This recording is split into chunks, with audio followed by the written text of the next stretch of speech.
Phillies finished their 8-game homestand in style, taking the final 3 games from the Yankees and closing to within 1 game in the American League East. Tonight, Tampa Bay arrives in the Twin Cities, facing Torii Hunter and the surprising Minnesota Twins.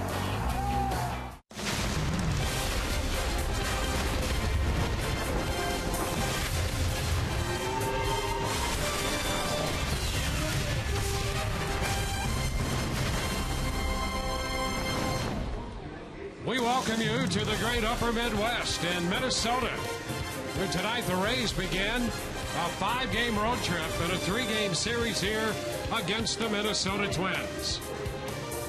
Hi again, everyone. Welcome to an evening of Rays baseball with Brian Anderson, Dwayne Stats. Great to have you aboard as the Rays and the Twins square off for the first time this year. Twins, after a slow start, have recovered. They're running third in the Central Division, the Rays second in the East, and that recovery for the Twins led by a familiar face here, Torii Hunter. What can you say about Torii Hunter? This guy just continues to produce. It doesn't matter where he's playing. It doesn't matter how old he is. He just continues to get the job done. And you can see right here, he leads the Twins, 6 home runs, 21 driven in, the slugging percentage approaching .500. He wants to extend his arms, and this is the conundrum you face if you're a Rays pitcher. He's got a long swing, but very good bat speed. Good luck with that. And tonight, it's going to be Jake Odorizzi. What can you say about Jake, too? Look at his last 2 starts. 1-0 on the record, 1.32 earned run average. And when you look at the season for Jake, 7 starts. In 5 of the starts, he's given up 1 earned or 0 earned runs. That shows you how dominant that he can be using that entire strike zone, as we will see him do that tonight. Fastballs up in the zone, the split changeup below the zone. Let's get it on. Odorizzi going for his 4th win of the season. He's been good at home and on the road. 2-1 and 3 starts away from the trop with a 2.53 earned run average. And on the topic of pitching, the Rays get a big left arm back. In their bullpen, Jake McGee has been activated. And when we come back, Emily Austin gives us the lowdown on Jake McGee's return.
Rays, and the Twins about to get some action here in just a couple more minutes. I'm Emily Austin.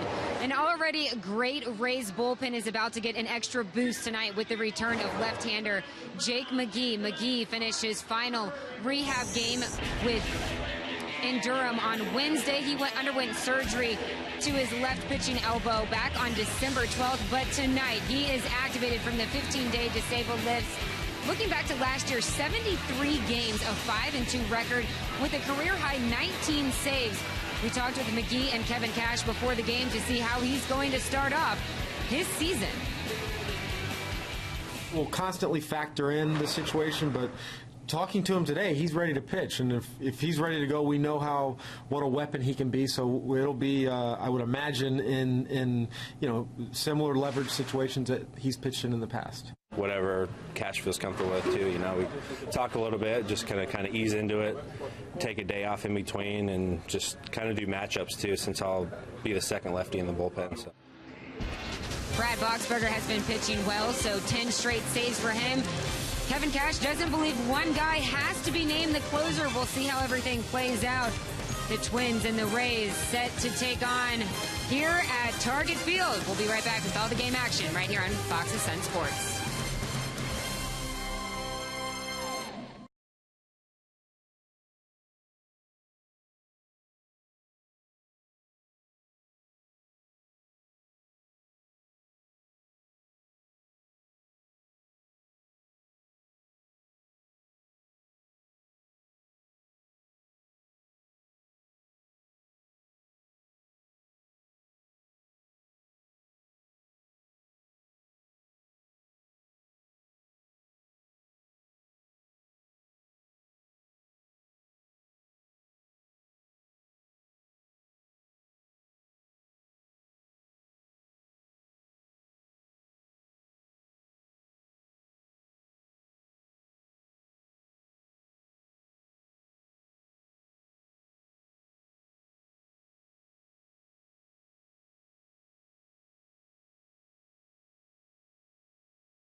We welcome you back to Target Field in Minneapolis, where the Rays take on the Minnesota Twins tonight. The Rays come in 4 games over 500, 20 wins and 16 losses.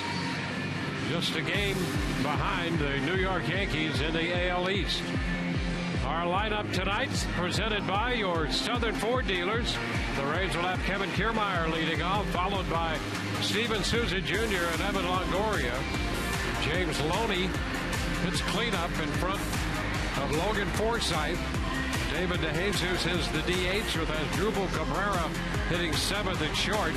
Joey Butler hits 8th. He's the left fielder. Rene Rivera, coming off that big night last night with a bat, will hit 9th and do the catching. Well, taking the mound tonight for the Minnesota Twins, going to be right-hander Phil Hughes, and if you look right here, 4 walks on the season. The numbers not very good. 2-4 with an ERA of over 5. Doesn't walk a lot of guys. It can be a good thing. It can also be a bad thing if you're not getting your pitches to the corners of the plate. A lot of pitches out over early on. Teams attacking him early, and they've put that 5.11 earned run average on him through 7 starts.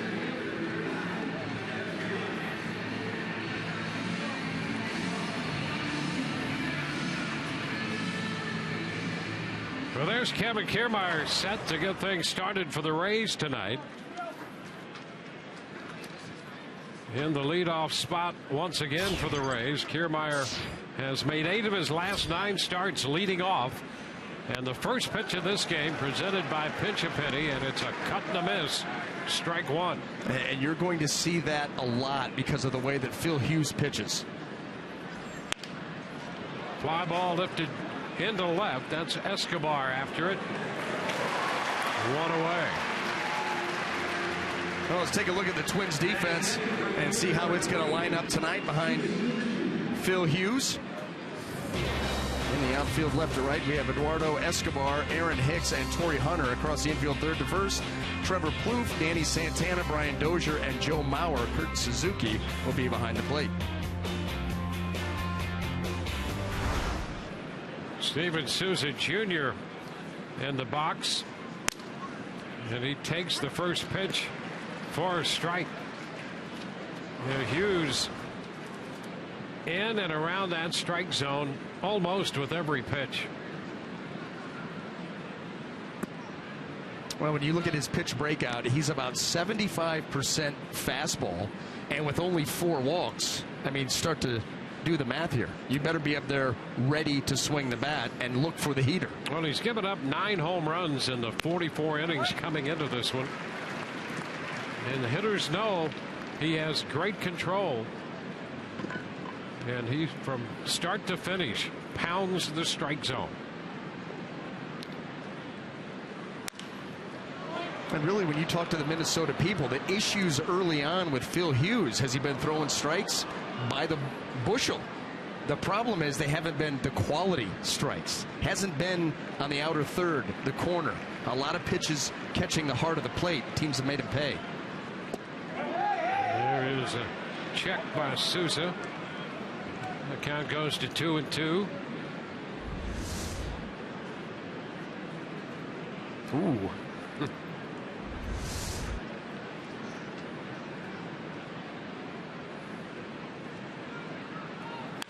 Hot shot, just foul, back a third. Well, Hughes got a big psychological lift coming to Minnesota last year and getting out of Yankee Stadium. There's a guy who was a guy who threw all those strikes, a fly ball pitcher primarily throughout his career, and pitching in Yankee Stadium, and it's so cozy for left-handed hitters there, as we all know. He threw 200, first time he'd thrown over 200 innings, 209 2/3 innings, 16 walks.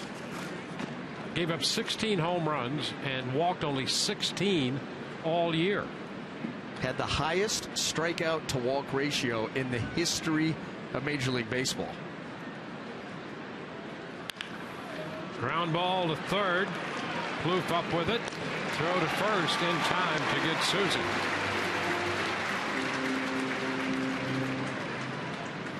So the base is empty. 2 up, 2 down. There's that strikeout to walk ratio. Since 1900, top of the list, better than Brett Saberhagen, Cliff Lee, Kurt Schilling, all strike throwers extraordinaire, and Hughes on the top of that list.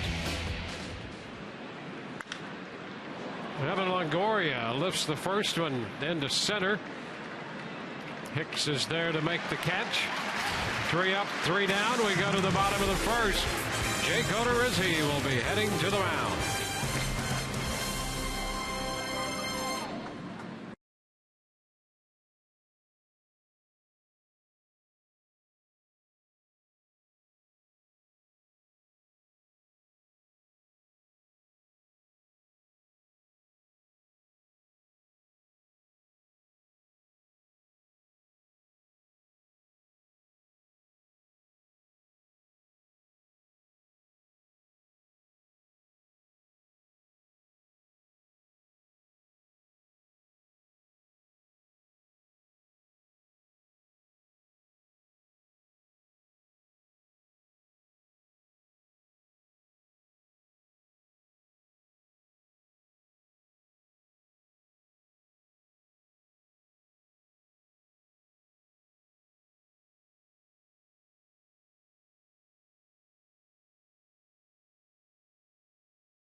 He'll put this lineup together, presented by your Southern Ford dealers. The Minnesota Twins have Brian Dozier leading off. He'll be followed by Torrey Hunter. Joe Mauer at first, hits third. Trevor Plouffe at third with Kurt Suzuki behind the plate. Eduardo Escobar in left. Billy Vargas, the DH. Aaron Hicks in center. And Andy Santana is the shortstop. Jake Odorizzi set to go to work. And a cut and a miss by Dozier. Well, Jake's season numbers at ERA just over 2, a 3-2 record. 47 1/3 innings of work. Dozier and a right center. Souza's going to be there to make the catch.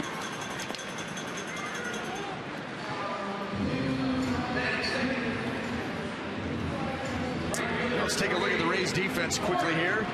See how it's going to line up behind Jake tonight. The Rays defense, fewest errors in the American League with 12, and they're going to go with Butler, Kiermaier, and Souza Jr. in the outfield left to right.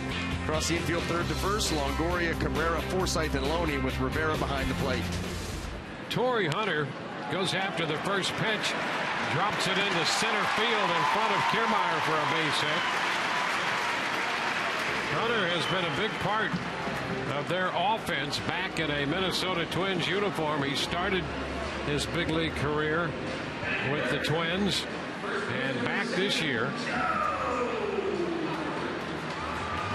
he's aboard his first time up.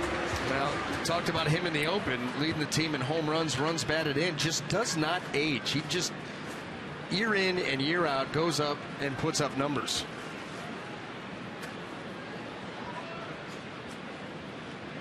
Now Joe Mauer. First pitch is a strike, you're right. Hunter's physical presence is like his personality. Youthful and energetic at the age of 39. And you have all that experience around this team, trying to teach these guys how to win, how to carry yourself, how to play the game. 1-1. And that enthusiasm. Listen, when a guy comes to the ballpark every day pushing 40 and he's got more energy and more bounce in his step than you do, guess what? You step your game up.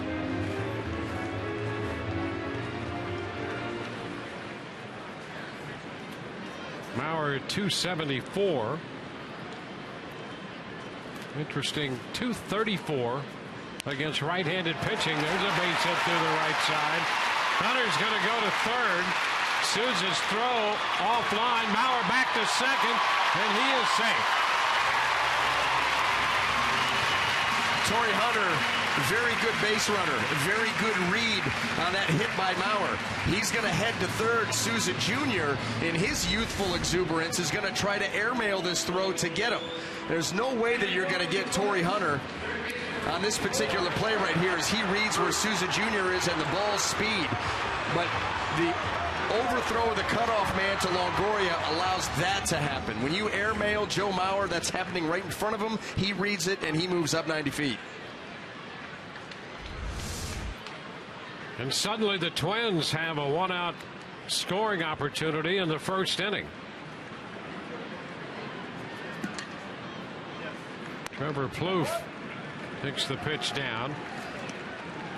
The Twins are hitting .259 overall as a team, but with men in scoring position, they're hitting .300. And this line of hitters, Hunter and Mauer and Plouffe, behind them Suzuki, all have outstanding averages in situations when the Twins have an opportunity to score. They've been one of the most clutch teams in Major League Baseball, very opportunistic, taking advantage of their chances, better than most. And this guy at the plate, Trevor Plouffe, he's been on a hot streak himself. There's a strike, 2-1. He's hitting .310 with men in scoring position. Well, you're going to have to bear down and make pitches here, because Trevor Plouffe, like you said, he's been one of their mainstays, another run producer.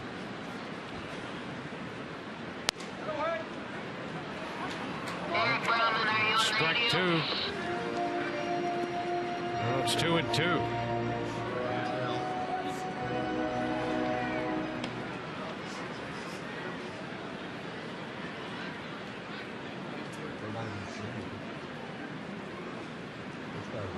Into the dirt. Blocked by Rivera. And not the easiest of blocks. I'm sure that was the split changeup from Jake Odorizzi, and this one he just hung on to a little bit too long. That ball bouncing way out in front of the plate. And Rivera, just like a goalie, 'tis the season. It's only the second start for Odorizzi in his career against Minnesota. The other one came last year at Tropicana Field. A little over a year ago at the Trop, when he gave up 4 runs in 3 1/3.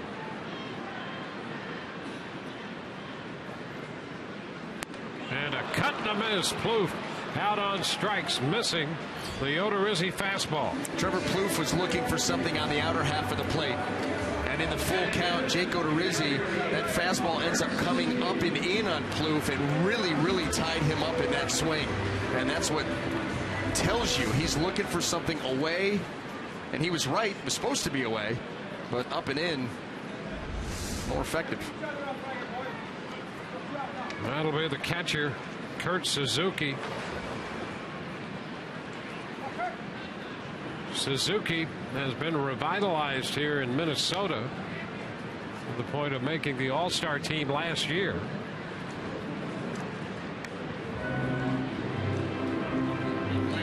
And he's hitting .308 with men in scoring position for the Twins. Suzuki came up with Oakland and was a workhorse of a catcher for Oakland. Ground ball right side. Forsythe there, and the throw to first retires the side. 2 hits, 2 left. On to the second. No score.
By Toyota, let's go places.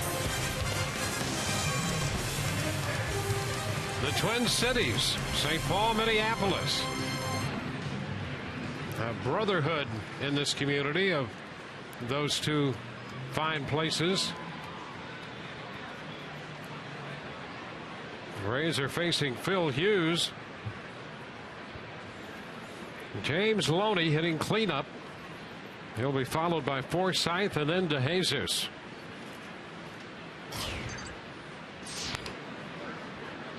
Ball one. And this is one of those destinations that at some point you think maybe the Rays put into the broadcast auction as one of the destinations. At this ballpark, absolutely. It's my favorite. High popper into center. Hicks is there to make the catch. This ballpark in this downtown setting is just fantastic. Yeah, absolutely a big part of downtown here. And a beautiful execution of the ballpark. They have done it upright.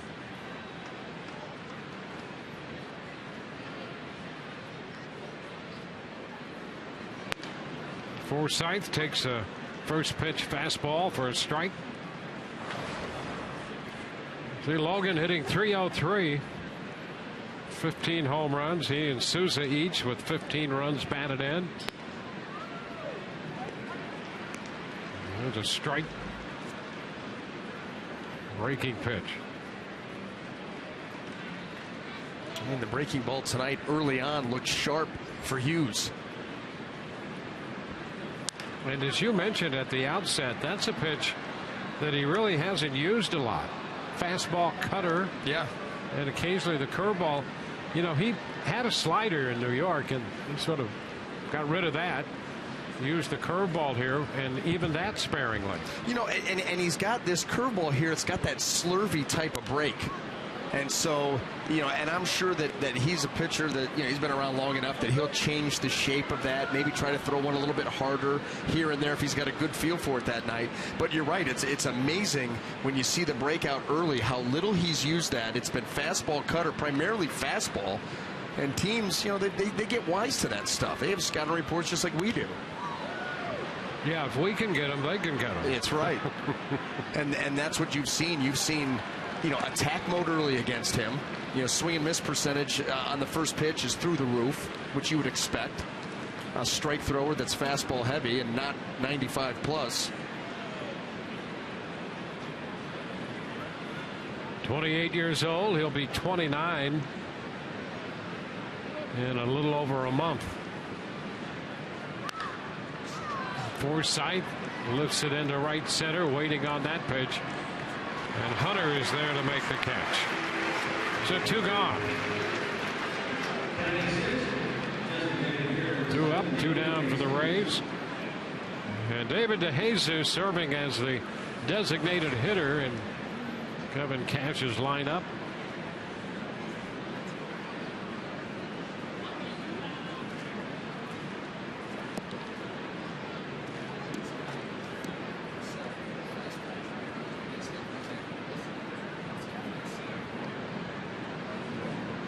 DeJesus takes a breaking ball. Pitch started wide and stayed out there. Want to see him throw 2 or 3 off-speed breaking balls. That's something, but there's a good reason for it. High drive into deep right, and that ball is gone. Home run for David DeJesus. And the Rays are out in front 1-0. His 3rd home run of the year. And he continues to punish Phil Hughes. He's now 7 of 11 in his career off him with 2 home runs. And if you got a first pitch breaking ball that was off the plate, you know he's not throwing 2 in a row. So sit heater. That's exactly what David DeJesus did, and boy did he put a hurting on that pitch. Here it is. No question. So the Rays get on the board first, courtesy of David DeJesus.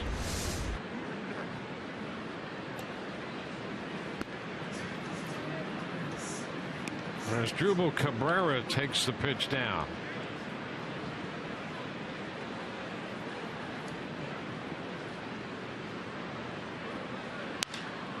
He lifts it to the left side.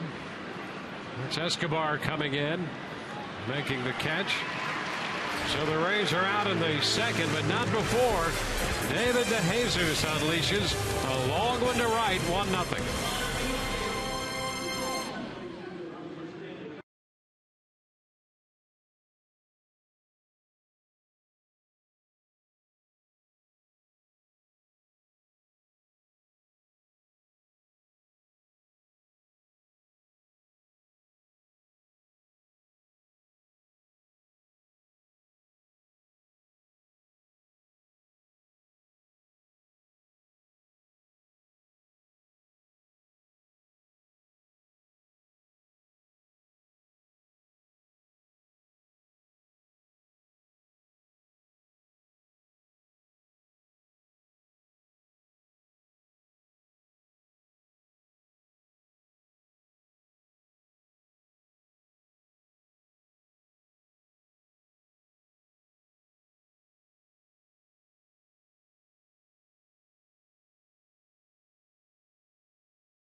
The field when the Rays take on the Athletics Sunday, May 24th. And after the game, singer-songwriter Cody Simpson performs his top hits, including New Problems and Flower. All fans will have access to go onto the field for the concert at no extra cost.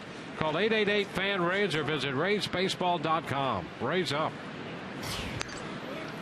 First pitch from Odorizzi in the bottom of the second is a called strike to Eduardo Escobar.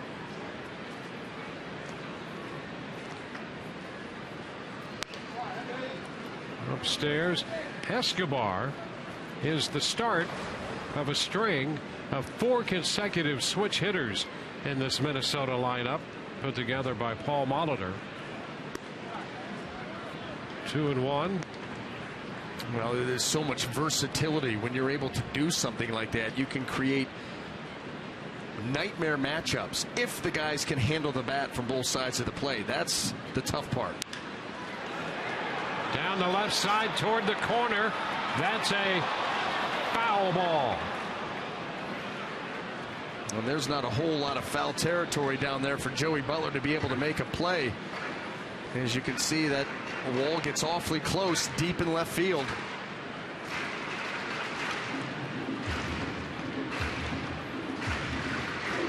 Well, you just can't say enough. You should take a look at that ball and just how close it was.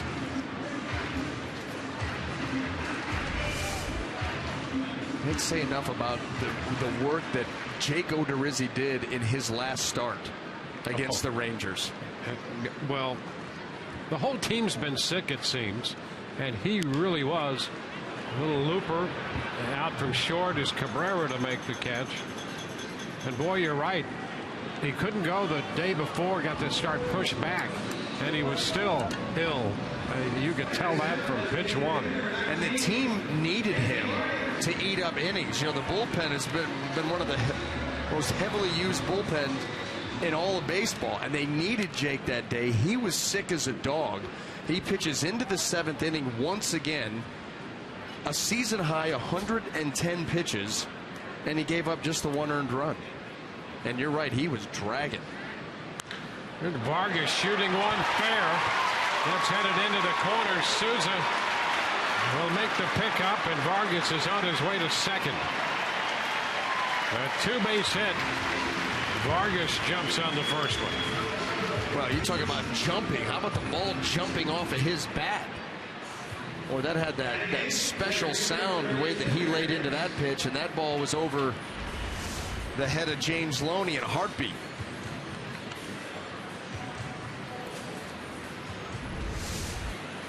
Well, the Twins had a couple men left on base in scoring position in the first inning. Vargas at second with 1 out in the second, and here's Aaron Hicks.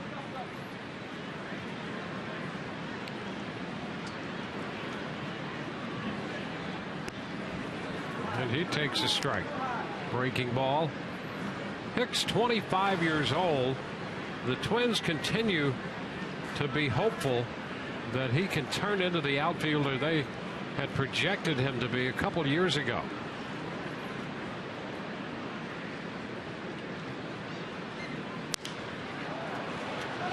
Boost did not work out for him this spring. He wound up going to the minor leagues. Played well there. And now an opportunity after his recall here.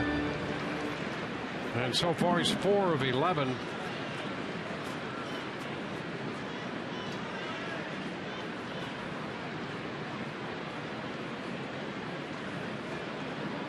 And what you're going to see with his hitting mechanics is you're going to see as Jake Odorizzi goes to deliver the ball to home plate, he's going to have a little hitch in his swing where he really kind of flips the bat in and out, and then he's got a little bit of a leg kick too.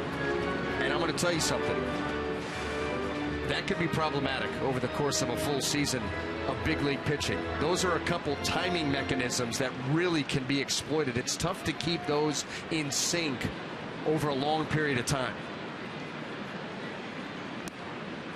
Away, 1 ball, 2 strikes. I mean, you got that bat that goes out late and then the leg comes up. That's going to be tough. You know, you think about a quiet hitter at the plate, no movement whatsoever. You look in the dugout for the Twins with Paul Molitor, and then watch this movement.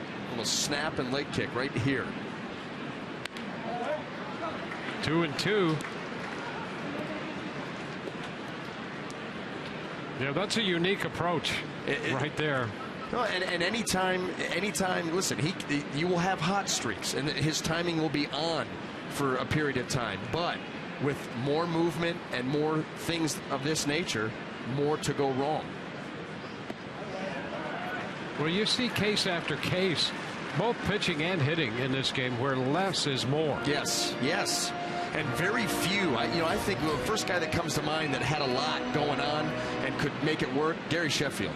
I mean, he'd stand up there. I mean, he was spitting. That bat was going crazy, but he would turn on anything, and he could make it work. Some guys can, but it can be troublesome.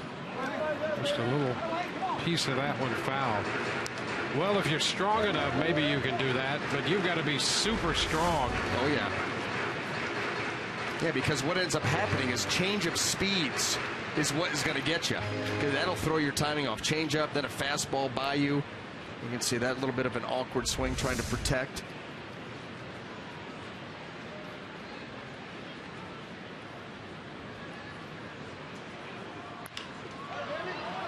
Foul to the left side and headed for the stands. We'll see another full count pitch.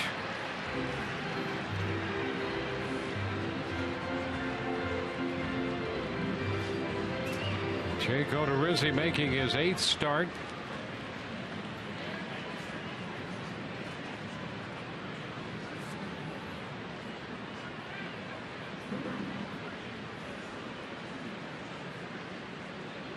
And a cut and a miss. He strikes out Hicks. Well, gutsy changeup by Odorizzi, full count. This was a dandy. You talk about those pitches in the zone for a long time before they start to tumble out. Here it is. And Hicks out in front. That's 90 consecutive batters faced without giving up a walk for Odorizzi. 90 hitters, no walks.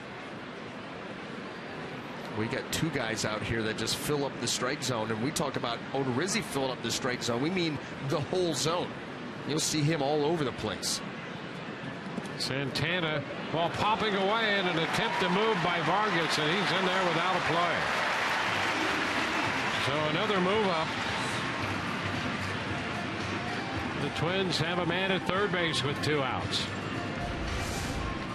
No, this is another changeup right here down in the dirt. This one to the right of Rene Rivera. Vargas, a good read on that, gets to third.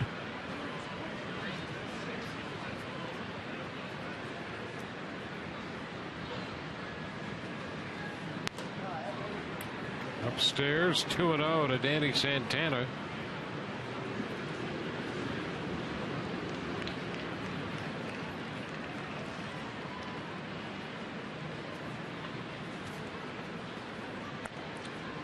There's a strike. 2-1.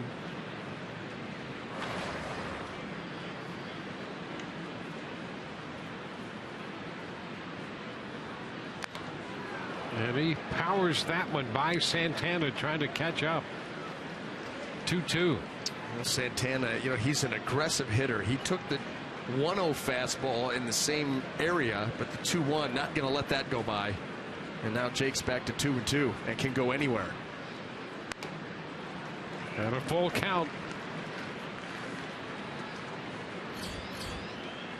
It's the top of the order. Brian Dozier on deck. You just as soon allow him to lead off next inning. Don't want him coming up in this situation. So get Santana and put an end to it. Out of play, forcing another one.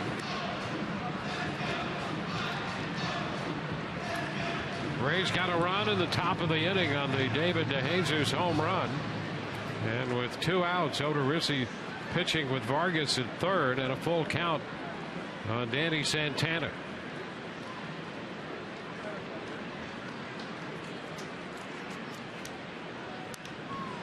Another foul ball to the backstop.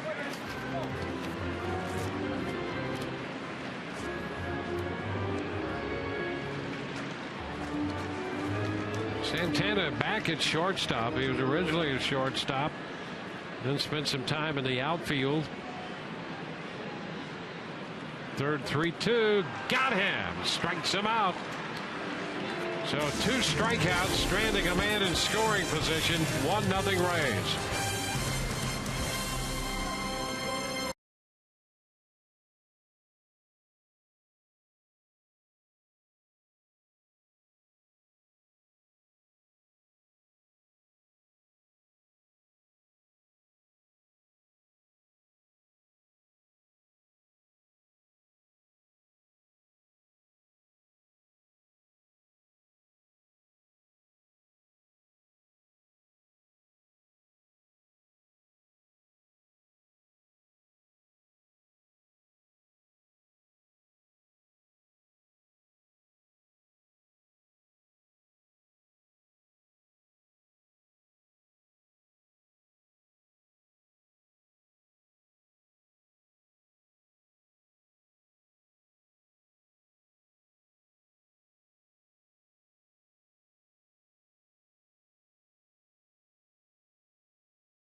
And all season long, Tires Plus donates $100 to the Pediatric Cancer Foundation for every Tampa Bay Rays home run televised on Sun Sports. Home run tonight from David DeJesus, and here's Joey Butler featuring significant power. First pitch to him, he takes low. Butler with 2 home runs since joining the team from Durham, 1 to left and the other one to right field. It's 1-1.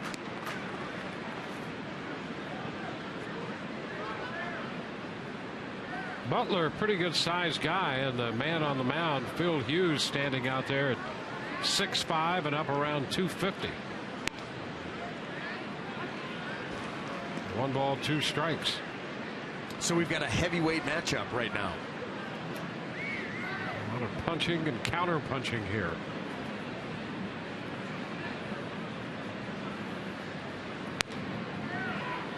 Two and two.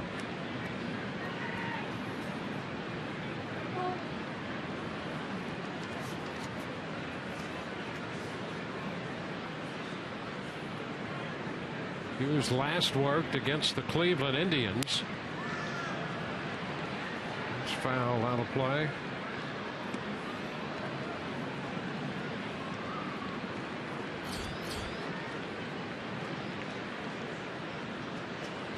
Came away with a win in that one in 6 1/3. Hughes did. Gave up 10 hits, 4 runs. He's 2-0 in his last 3 starts, but the ERA over 6. And there's that line of which you speak. Yeah, 94 pitches there in that start against the Indians. Made 64 strikes of the 94 pitches.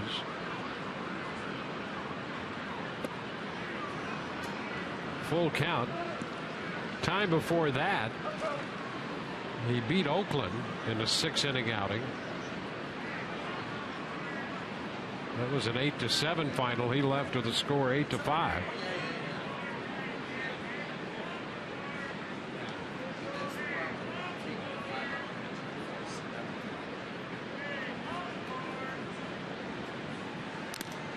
And a foul 3-2 fastball.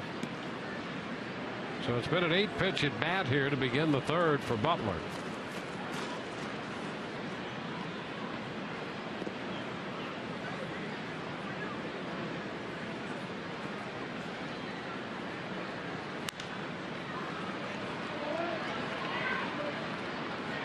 That's going to force it into at least a 10-pitch at bat. Not the norm for Phil Hughes.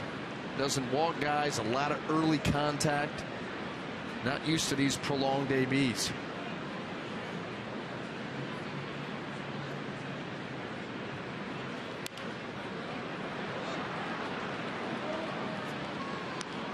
Butler continues to battle him. Well, it's time to do something. This has been fun, but okay. Next. We're at 10 pitches.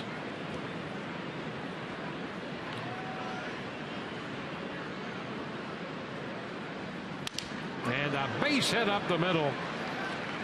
Got a fastball and sent it into center field.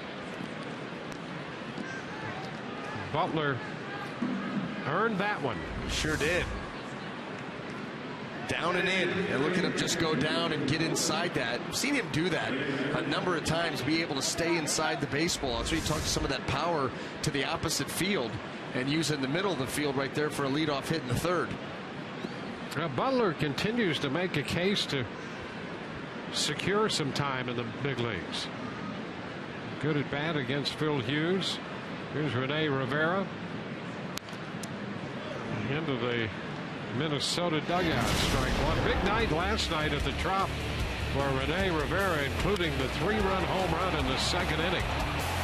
Finished the evening with 4 runs batted in the 6-1 Rays victory over the Yankees.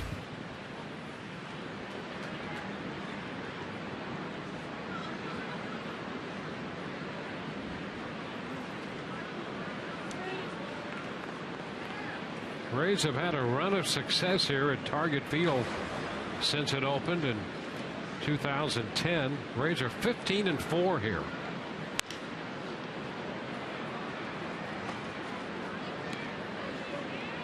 Well,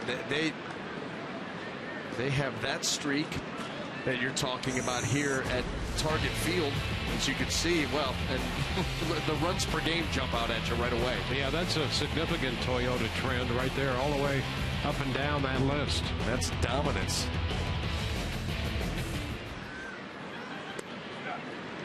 Rivera started to go and did not offer. I think Phil Hughes wanted the call. That was a front door cutter, and I think the cut on it was just a little bit late.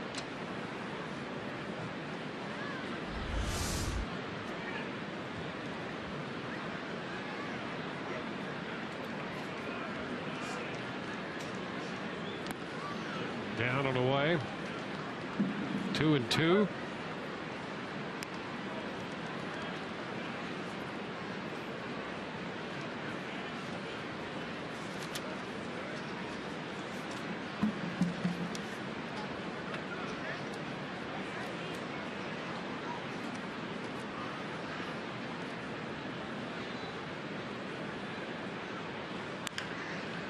Foul outside of third.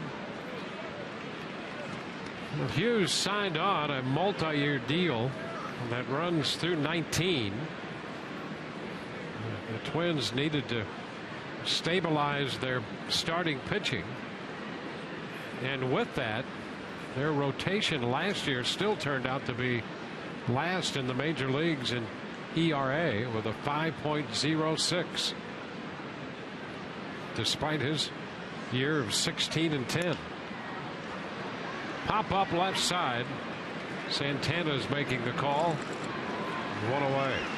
You know, that's been an issue for this team. You go back over their last 4 seasons, they have the worst starters ERA in Major League Baseball at 5.08 as a group. You know, part of the problem is when you look at the way that this staff is put together, they are last in Major League Baseball in strikeouts, and it's by a wide margin. The only team with fewer than 200 strikeouts coming into this game. They don't miss a lot of bats, a lot of hard contact, and listen, if you can't escape jams with strikeouts, you're going to give up more runs, and they've done it better than anybody.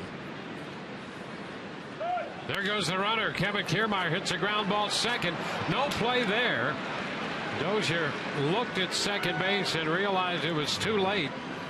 He gets Kiermaier at first, so the Rays start Butler, and he's in at second. Boy, he wanted to go to second base too here. Even with the runner going, this ball gets to him quickly enough. He was going to try to flip it, and there was no way the flip was going to be strong enough with Butler going. He has to avoid the ball, slide into second. But they do take the out at first. And Steven Souza Jr.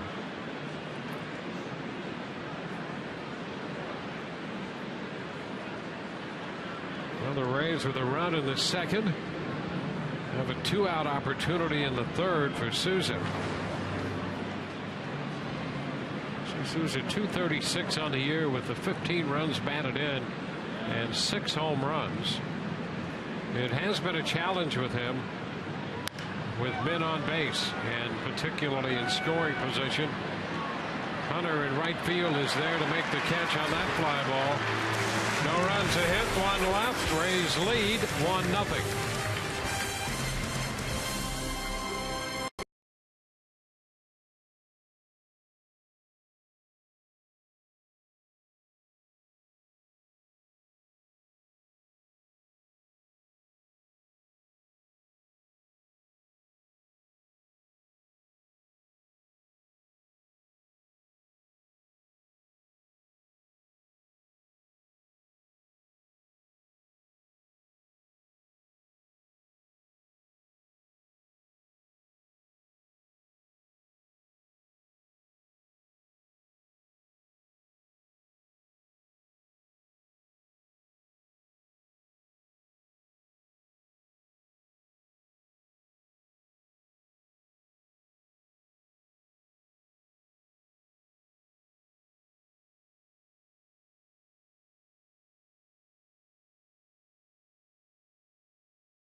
Save you 15% or more on car insurance.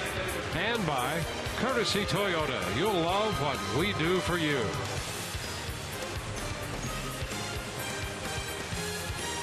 Rays in Minneapolis tonight, opening a 3-game series.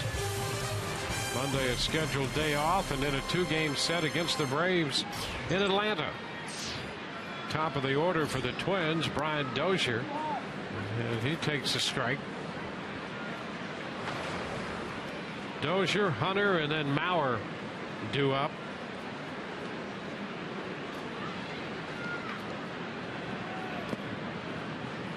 The Twins coming into this game, I think we mentioned it earlier, were hitting 300 with men in scoring position, 259 overall, but 300 with runners in scoring position. They've left 3 men on through the first 2 innings. All 3 have been in scoring position.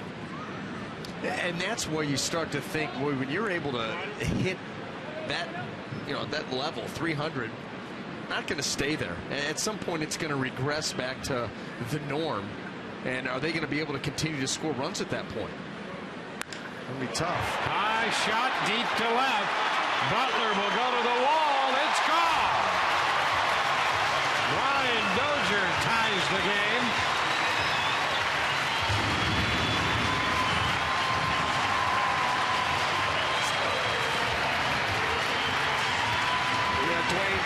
You and I were talking before the game that the Twins have a couple of guys in this lineup that are really good high ball hitters. Brian Dozier's one of them. And what was that going to be like in the matchup with Odorizzi, who likes that fastball at the top of the zone? Well, Brian Dozier wins this round right here, able to get on top of that. The second home run of the year given up by Odorizzi. Here's Hunter with a foul ball straight back. You just don't see that very often against Jake. Someone get on top of that heater up around the letters.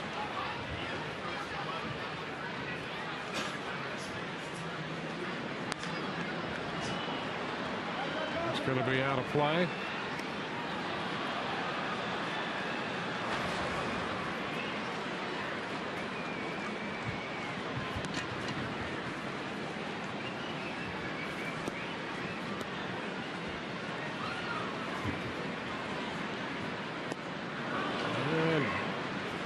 Hunter is out on strikes. Fourth strikeout for Jake Odorizzi. Odorizzi gave up a home run in his last outing against Texas. Adrian Beltre got him for one.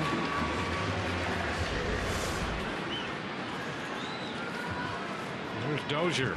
Well, look at how he is able to rip those hands through. That bottom hand leading the butt end of that bat through the zone, and he's able to get on top of that heater and drive it with authority.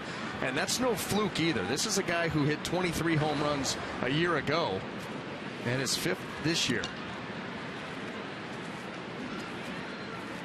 Joe Mauer, 1-0 the count to him. Mauer with 10 extra base hits, no homers. He has 8 doubles and 2 triples. And 19 runs batted in.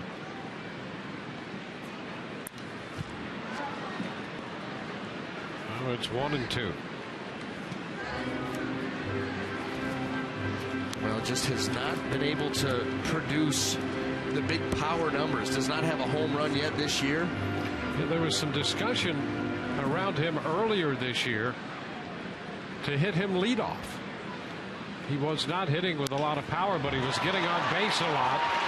And the fly ball into left, and Butler will have room to make the catch on that one for the second out. And it was something that was under consideration by the Twins. Well, you listen, we've seen the Rays go that route. You know, without, John Jaso is a guy that was maybe going to be hitting leadoff. We saw David DeJesus, some guys that aren't going to be big speed guys, not going to steal a ton of bags, but they're good on-base percentage guys. And Mauer definitely one of those. Uses the whole field, will take his walks. Remember, Plouffe takes the pitch down. The Twins instead they go with Brian Dozier, the slugger, up in the leadoff spot. He's down 2-0. Well, that's one thing that he accomplished last year. That power developed. He ran deeper counts. 3-0 now, the count on Plouffe.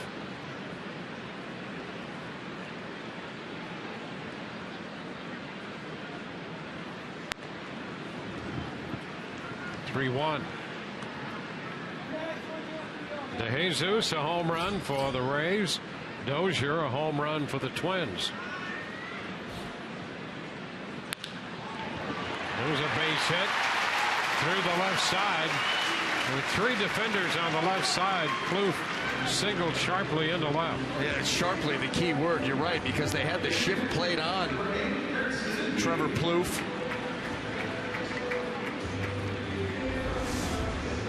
You see the 3 guys that picket fence, and there was nothing that they could do about that shot. And he's now matched his jersey number. He's now reached base safely in 24 straight games for the Twins.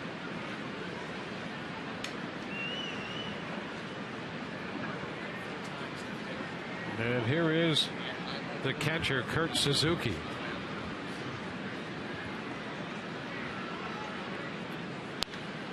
First pitch, strike.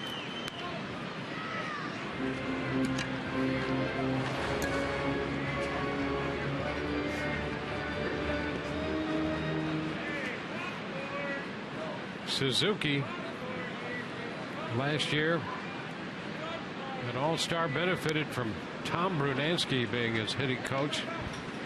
He got him to be a little more patient up there.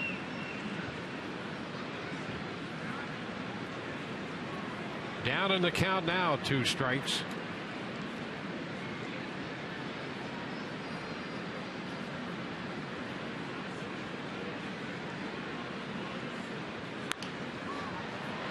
That's out of play.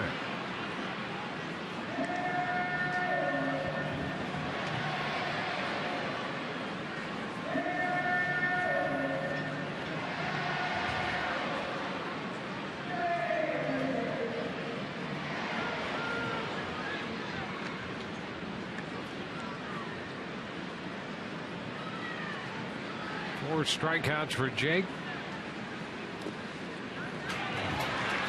Plouffe's going to head to second. Rivera a little trouble with that pitch from Jake.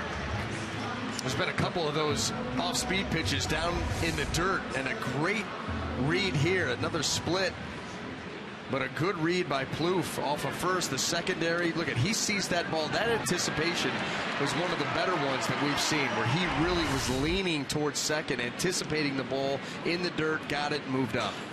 So the second wild pitch of the night, charged to Odorizzi. And that one Rivera blocks, and Suzuki did not offer. Boy, but Rivera kept it in front of him. He's busy here tonight. Perfect job right there by Rivera. He's technically very sound.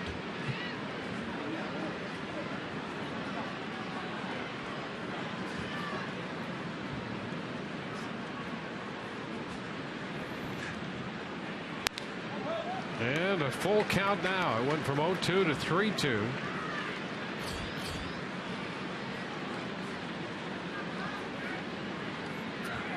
Another man in scoring position for Minnesota.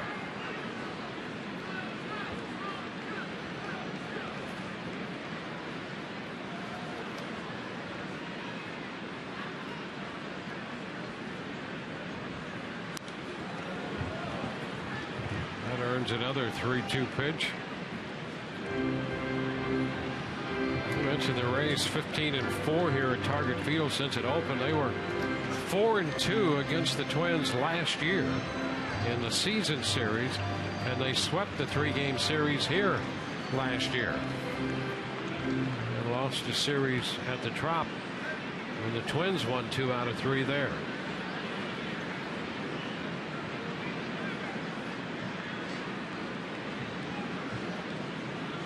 3-2 again. Pop foul. Out of play. Well, these Twins really making Jake Odorizzi work. You know, he came into this game just over 14.5 pitches per inning, and that's what's allowed him to get so deep into ball games. You know, he's in the top 10 of just about every pitching category there is, including innings pitched, where last year, you know, 31 starts, 168 innings.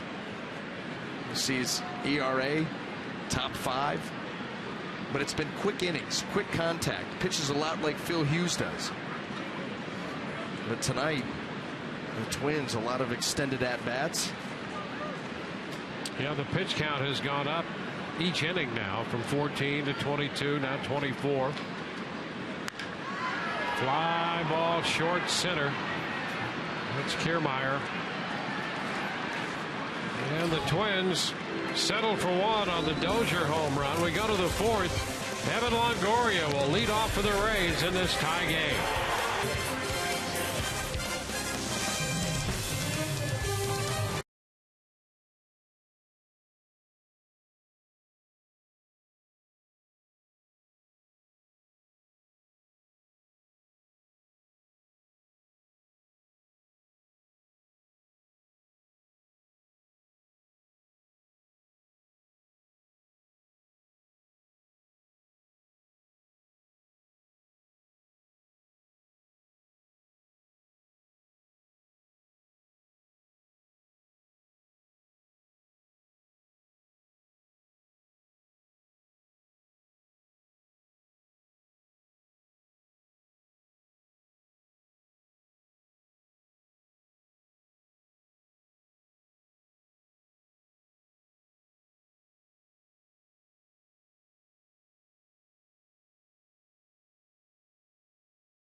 The home run by Brian Dozier in the third has tied this contest.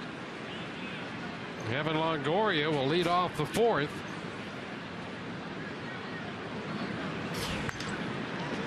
He skies one to right. Hunter backs up toward the track and just off the grass makes the catch. So one pitch and one out.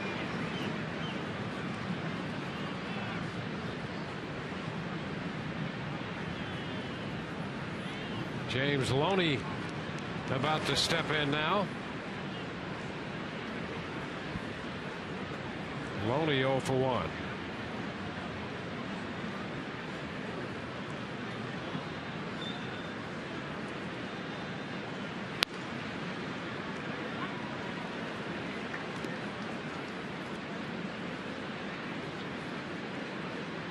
Loney came into this game 9 out of 14 against Phil Hughes. And now Hughes has him down in the count 0-2. Well, how he's pitched him. First pitch fastball in, not typical. Then he throws a breaking ball on the back side of the plate. Trying to give Loney different looks because whatever he was doing before wasn't working.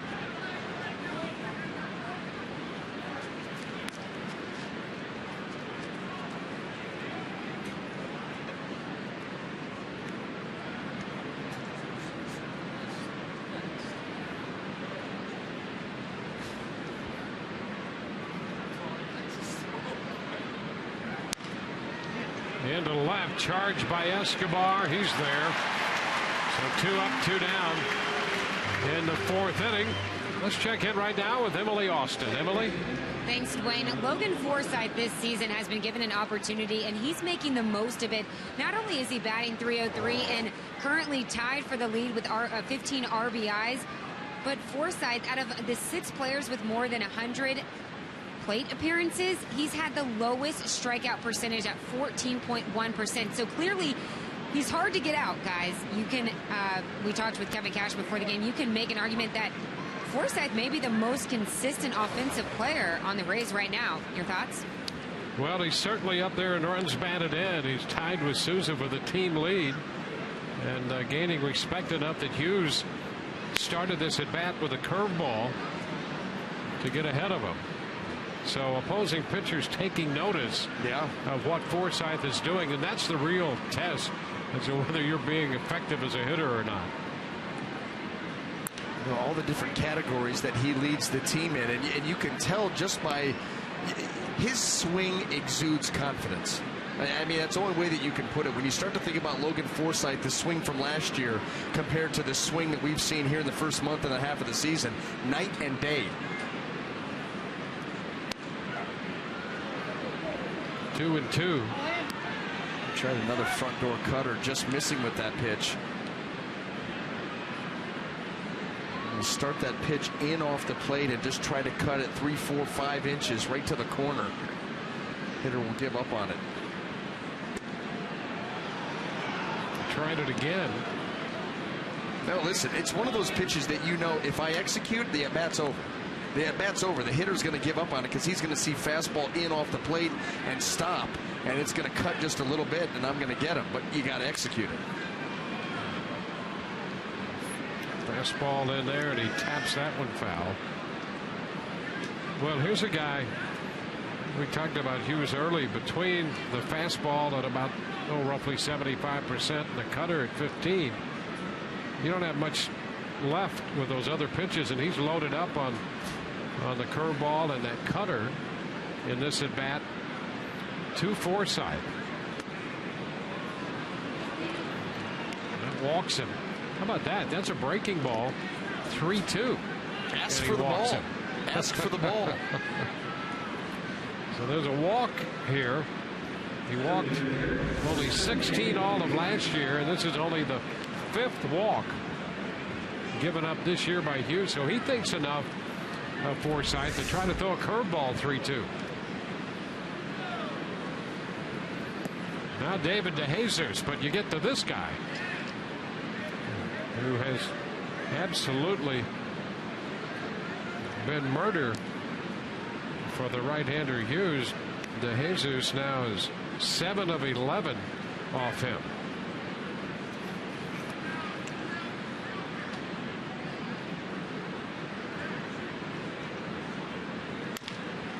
A bouncer out to second for Dozier. And the Rays are out, leaving a man. Bottom of the fourth coming in a tie game at 1.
Paul Molitor, the manager here of the Minnesota Twins, beginning his managerial career at the age of 58 after 21 seasons in the big leagues. Of course, a Hall of Famer in 04 and a 7-time All-Star. 9th on the all-time hits list with 3,319. There's a game changer for you. And the Twins hoping he'll be a game changer as their manager. You always wonder how someone so successful relates to the common player, because we've seen an awful lot where, you know, guys make that transition to whether it's a hitting coach, pitching coach, manager, and they were so good at what they did, they just don't understand why you can't do it too. And there's the first out. Loney taking care of Escobar. Yeah, that's always the topic of discussion all the way back, well, probably predating when Ted Williams managed the Senators and the Texas Rangers, but that was the big discussion then. Molitor, just about as great as you can get in terms of approach to hitting and the overall approach to the game.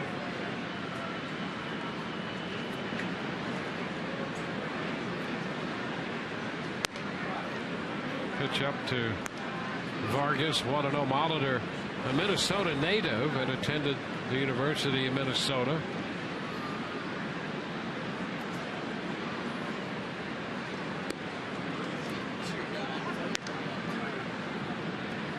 One and one to count on Vargas.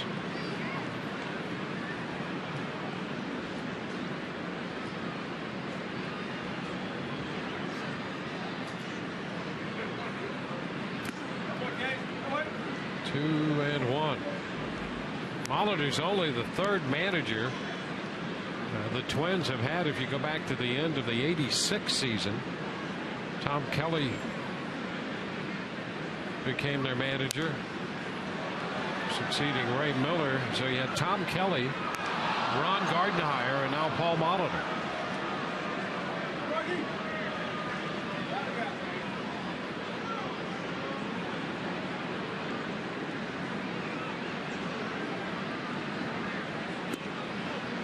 Vargas out on strikes. Strikeout number 5. Well, Vargas saw a fastball that he really liked, but the swing just got long and loopy. And when you do that, the heater's going to beat you. Look at that, right down central. You can understand why he took a big cut, that's for sure, especially after the way that he rifled that ball down into the corner his first time out. Hicks a big cut. He got a little piece of it to foul it. Strike one.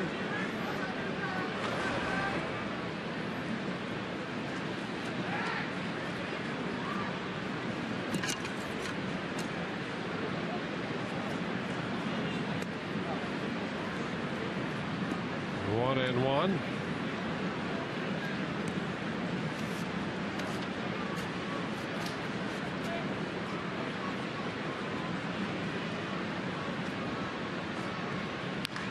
Hot shot foul. Jake pitching here in the 4th inning. His pitch count is in the low 70s. Right now, he's the only starter in the American League to pitch into the 7th inning 7 times, which would be every start he's made this year. This is his 8th. And remember, this was a guy who averaged just over 5 1/3 innings pitched per start last year. And to third, Longoria makes the throw across the diamond. A 1, 2, 3, 4th. We go to the 5th, tied 1-1.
In MLB history, presented by Geico, it was on this day in 1973 that Nolan Ryan threw the first of his 7 career no-hitters.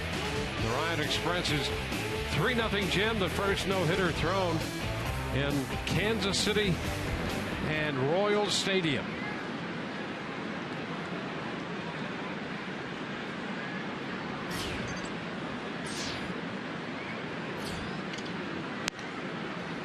Go to the 5th. Asdrubal Cabrera takes a strike.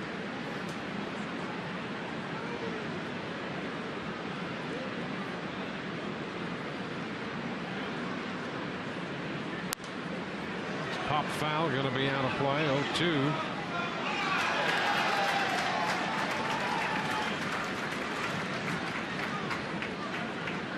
Butler next, and then Rivera against Phil Hughes. No strikeouts for Hughes. He's walked 1. Just missed there. It's 1-2.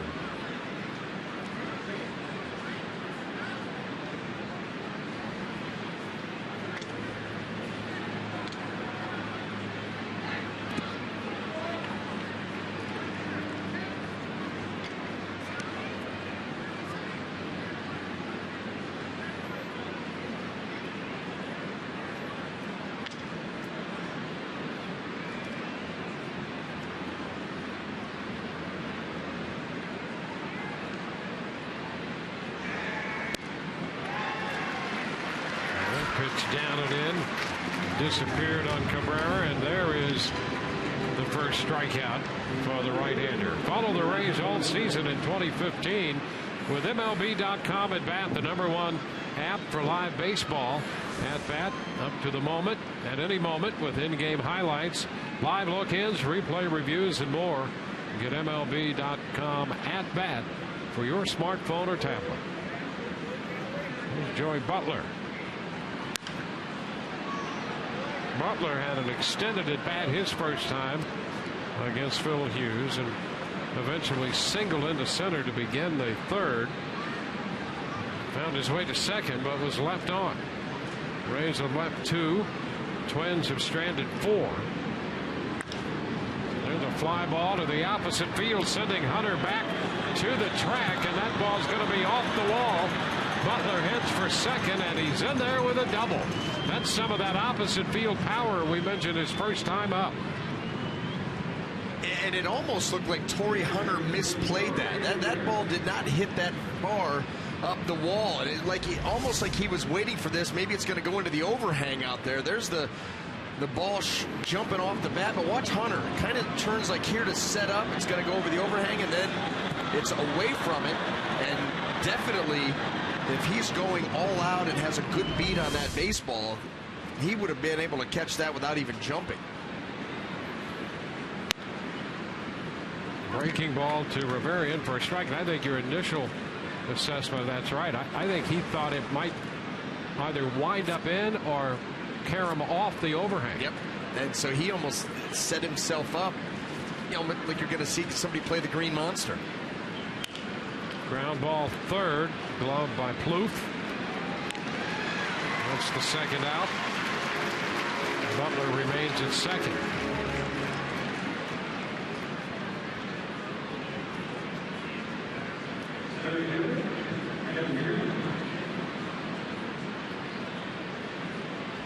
Here's Kevin Kiermaier.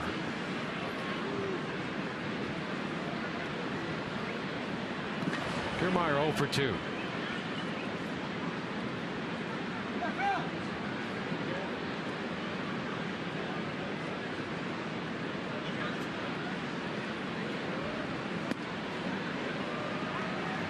There's a strike.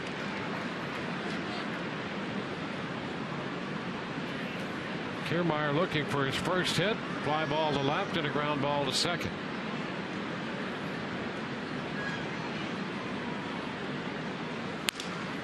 Looper into left. Escobar closing. It's going to fall. And here comes Butler. The Rays are going to take the lead. How about that? It appeared that Escobar might actually get there, and then did not. He should have. That's a pop fly to shallow left. And the Rays get the go-ahead run on that. Well, he heard some boo birds, too, because it looked like he had that ball in his sights and then just kind of glides towards it and then just lets it drop in. I mean, you can almost see him counting his footsteps to get ready to play that off the bounce and throw it in. And Phil Hughes is saying, are you kidding me? And I don't blame him. That ball's got to be caught, or at least a better effort than that. Throw to first, diving back in is Kiermaier. Well, you got a couple of fly balls to the outfield here that would have Hughes less than happy about, especially that one. Yeah, the Torrey Hunter one, that's a veteran outfielder, plays the game hard. He's got a track record, a resume. He got a bad read, or just, the ball tailed on him a little bit, whatever it was. The one with Escobar,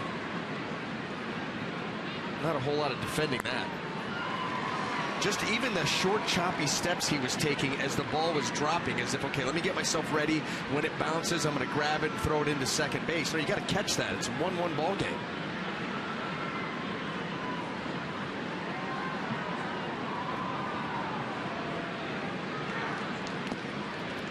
It's low.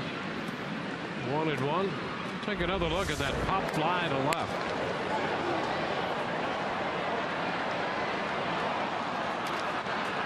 He was playing the bounce. Well, that still looks strange on the replay. Yeah, doesn't look any better. Nope. Well, listen, the Rays will take it.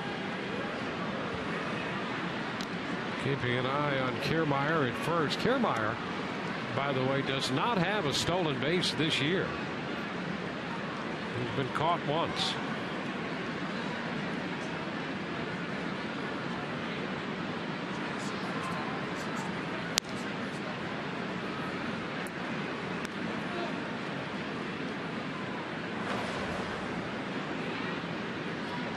Two balls and a strike.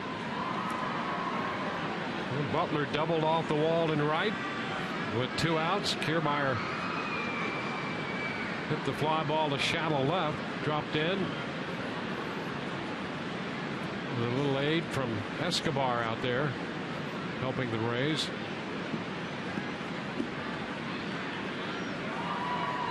Now 2 balls and a strike to count to Souza.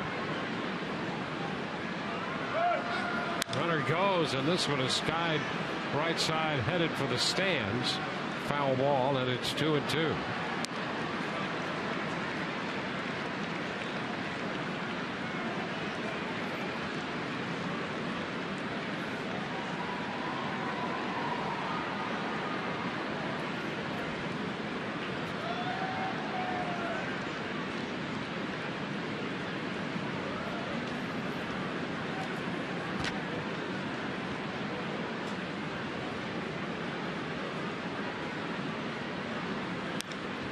Souza bounds that one right back into the screen.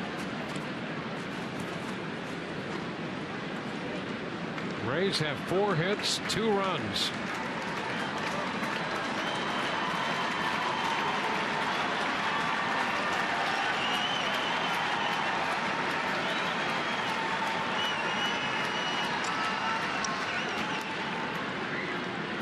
Rays faced Hughes here last year as part of that sweep in July. Hughes pitched 7 innings, gave up 11 hits and 5 runs in that outing. And again a foul ball by Souza Jr. So the Rays start to get their 3rd look at Hughes. Kiermaier dropped the pop fly single into left, and Souza extending this at bat.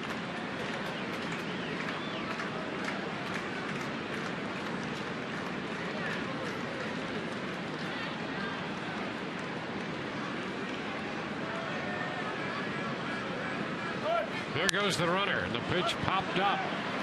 Foul ground. Mauer after this one near the stands. He's got it. So the Rays are out in the 5th inning, but they take the lead. It's now 2-1.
Jersey Day is coming Friday, May 22nd. You have your new Majestic Cool Base jersey.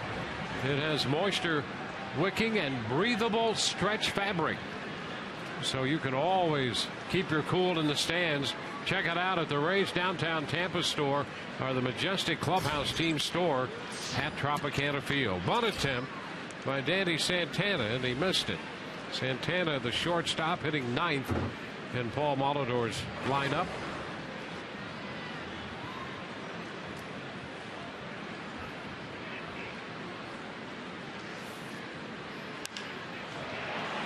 Into left center field, Kiermaier with a good jump, and then a leap to finish it. One gone. So with one away, Kevin Kiermaier taking care of that fly ball. Let's again check in with Emily. Dwayne, either Kevin Kiermaier's ears are ringing or we just have the best producer that just can read the game from the get-go, right? Because we're talking about the Rays Caption Challenge. We want to thank all of the fans, the Rays fans that submitted their caption in response to the Rays Caption Challenge. The selected caption came from, drum roll please, Rays fan Nancy Ryan. Kevin Kier Flyer. What do you guys think of that? I like it. It was timely. It was extraordinarily right on the money, because we did get the little church it up jump at the end that he'll give us every now and then.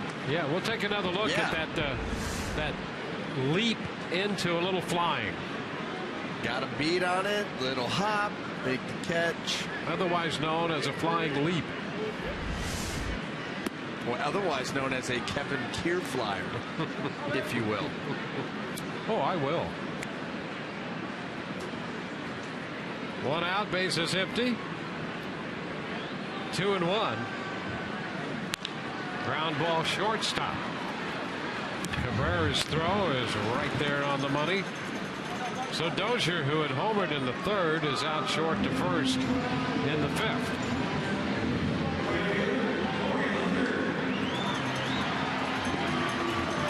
Here's Torrey Hunter.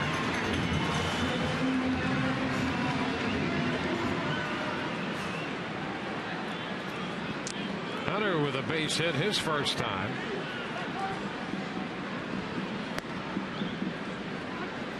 Rizzi starts him with a strike. But Jake had a 1-2-3 fourth inning, which he really needed after a couple of 20-plus innings in the second and third. And if he could get Hunter in short order here, which is still a tall order, it would give him another quick 1-2-3 inning. Yeah, getting things back in hand. Now 1-2. Well, last year Odorizzi averaged 18 pitches an inning. Too many. And as you referenced earlier, that's been a little over 14 and a half an inning this year. A significant move in the right direction. Well, it costs you opportunities to pitch deep into ball games, which is something that was a focus of Jake Odorizzi going into the offseason. You know, he put on some weight going into spring training. The idea, be strong for an entire major league season and be able to pitch deeper into games. That's what we've seen him do. Cabrera with the pickup and throw, and it's a 1-2-3 fifth. So a couple of quick innings here for Jake Odorizzi. 2-1 Rays.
look at the game summary. David DeJesus opening the scoring for the Rays, giving them their 1-0 lead with a home run in the second. Brian Dozier tied it with a long one to left in the third inning. The Rays regain the lead. On this fly ball to left, it drops in for an RBI single off the bat of Kiermaier, scoring Joey Butler. And in the sixth, the Rays have Evan Longoria leading off. 1-0 the count. Evan looking for his first hit tonight. Strike at the knees.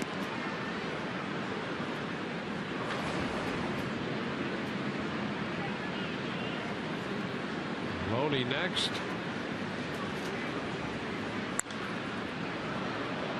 Evan behind 1-2.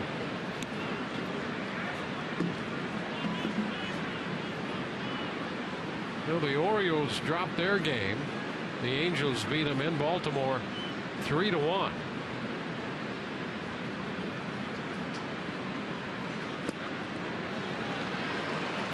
Longoria is out on strikes. And that's one of the examples of Hughes. We talked about that breaking ball, that slurvy type breaking ball, that he will change the shape and the speed of it. And he did that right there. Bigger break, slower, and Evan just cannot wait back long enough.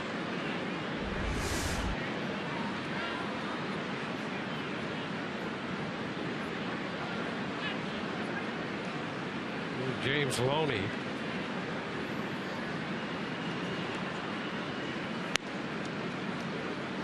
And he throws him a strike on the corner. The Red Sox play on the West Coast. They play the Mariners tonight. Blue Jays are in Houston playing the Astros. And the Astros have a 7-1 lead on Toronto.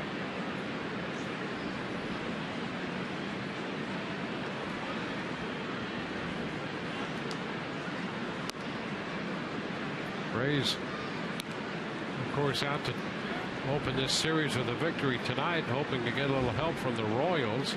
Kansas City batting in the bottom of the fifth, leading the Yankees 2-1. Rays started the day a game back.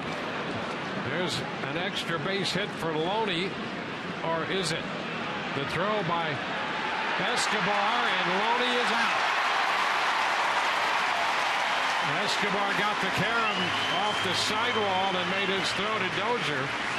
So it's a single for Loney, and he's out trying to stretch it into two. Or you can see that becoming problematic for Loney. Well, when it was able to bound, look at that, down and away, he keeps it fair, and he's going for two the entire way. Escobar gets the fortunate bounce and the throw, and you see right there Dozier able to get to second base and put the tag on Loney before he gets in there.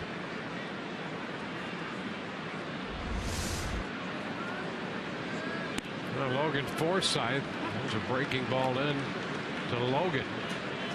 Strike one. So we've seen that a little bit more here later in the game. Well, we've seen and Loney. How about Loney thinking that the speed demon that he is gets thrown out stealing the other night, trying to turn that into a double. Santana wide throw. Mauer comes off the bag to get the tag. Bottom of the sixth coming up, 2-1 Tampa Bay.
brought to you by Kubota. For more information or to find a participating dealer, go to FloridaKubotaDealers.com and by your Gulf Coast Honda dealers. On to the bottom half of inning 6. Jake Odorizzi in the mid-80s in pitch count. He'll face Mauer, Plouffe, and Suzuki in this inning.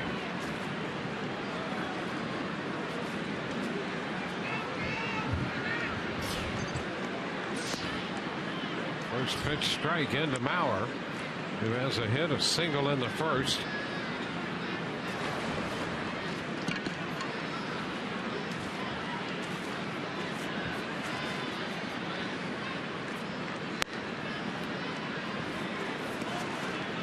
One and one.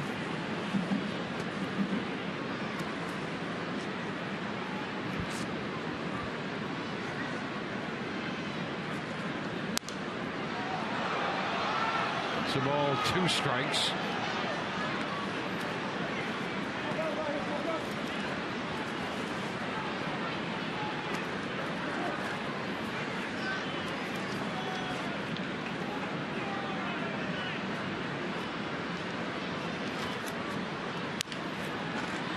Taps it right side.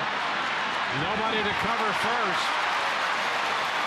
Odorizzi started toward first after that ground ball, then took a tumble. And by the time Loney could come up with it, Forsythe couldn't get over there, and that's an infield hit for Mauer. Yeah, that's a tough play right there because Jake Odorizzi wants to get that ball. As a pitcher, you feel responsible. You want to take that play yourself. And so he sells out for it, but once you do that, and boy, you're fortunate you don't end up hurting yourself. As he jammed that knee into the turf, you could see how violently it flips him over.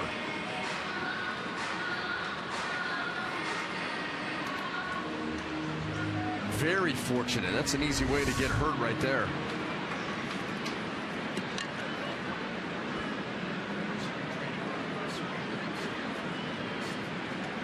So Mauer's aboard on that infield hit. Here's Trevor Plouffe.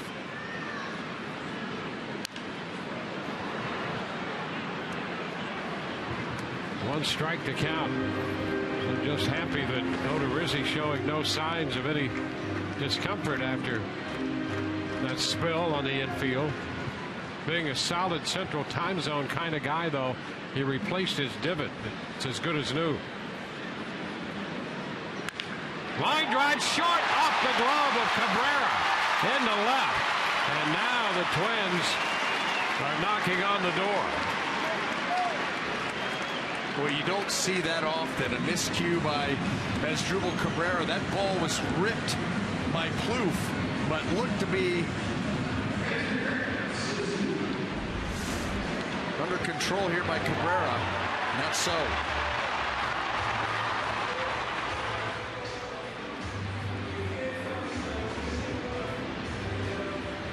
Cabrera reaching across. And that line drive got away from him. So now, a little tough luck for Odorizzi in the inning. 2 men on for Kurt Suzuki. So a hit and an error in this inning. Suzuki's going to bunt and takes a ball. And you know what? The bunt, Rene Rivera coming out of his stance, that was not a ball. That was the middle of the plate strike. That hurts. Look at that. That's a beautiful pitch. It was. I mean, it absolutely was. But you had the guy turning around, Suzuki to square into bunt, Rene Rivera coming out of his stance early, and it just got blocked out. There's a pop-up on the left side of the infield. Infield pop here. It'll be handled. Perfunctory catch by Cabrera. Brandon Gomes up in the Rays bullpen with 1 out and 2 men on in the 6th. So the infield hit for Mauer, and then Plouffe reaching on the error on the line drive that got away from Cabrera. First error committed by Cabrera this year. The Rays just have not committed many errors at all. That's only the 13th of the year. And here's Eduardo Escobar. Escobar 0 for 2. He pops it up left side. Longoria is after it to the stands, but it's out of play. Escobar is in left field tonight. He came up as an infielder, but has spent more time in the outfield here this year with the Twins than he has on the infield. But he was absolutely unsure on Kiermaier's popper.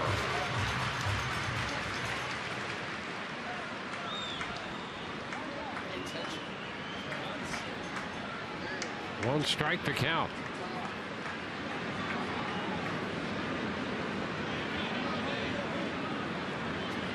Escobar granted time by Andy Fletcher.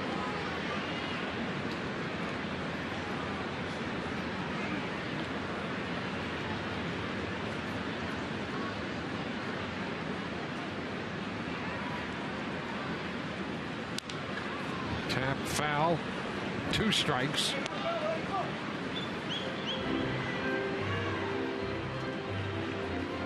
Escobar, 26 years old. Originally saw big league action with the White Sox. He spent the entire year with the Twins last year.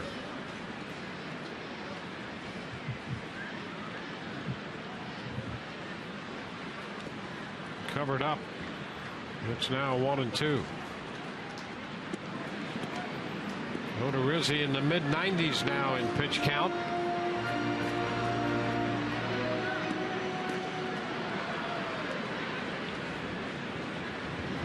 One out, 2 on in the 6th. Jim Hickey on the bullpen phone. Fly ball into left. Joey Butler right there for it for the 2nd out. 2 gone, runners still at first and second. Finish Vargas.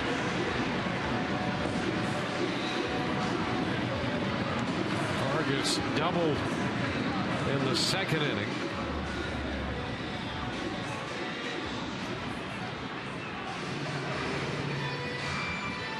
Struck out in the 4th.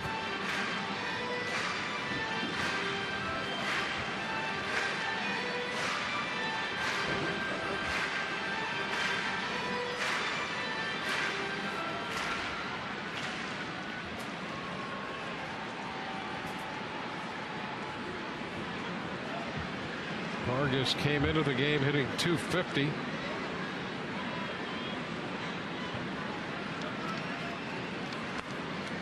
Pitch is low. Jake beat Vargas in his last at bat with a fastball, really, that ended up right down the middle. Vargas's swing was so big on a full count pitch that he dipped underneath it. He is a power first thinking hitter.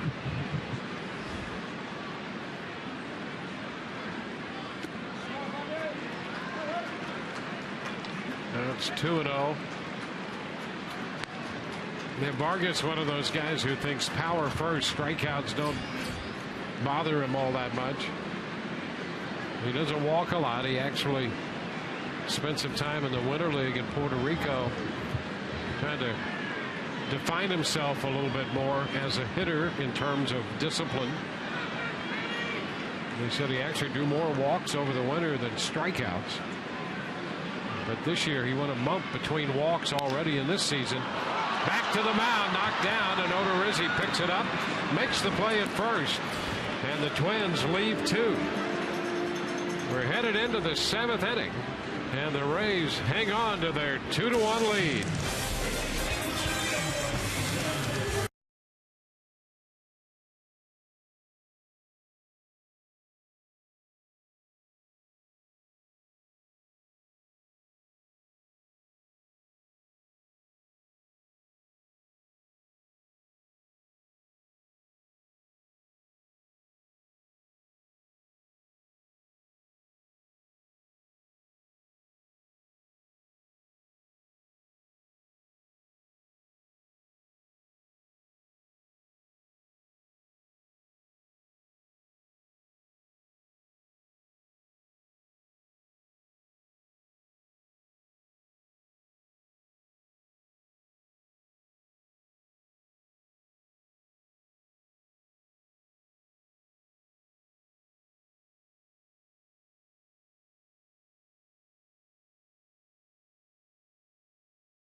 here's what's coming up tomorrow on Rays Live, a.k.a. Todd Callis Live.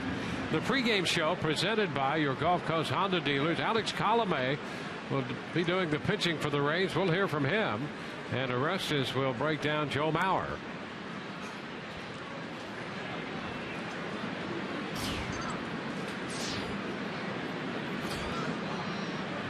David DeJesus. DeJesus with a home run tonight, his first time up. Takes a strike here. He's 1 for 2.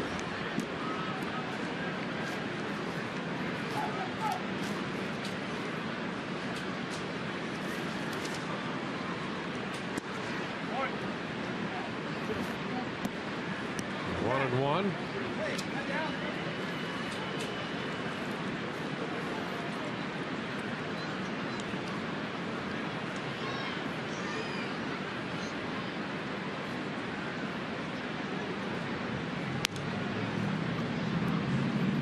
Jesus with 3 home runs now. He hit one on the last homestand in the Texas series and hit one earlier this year on the road in Miami.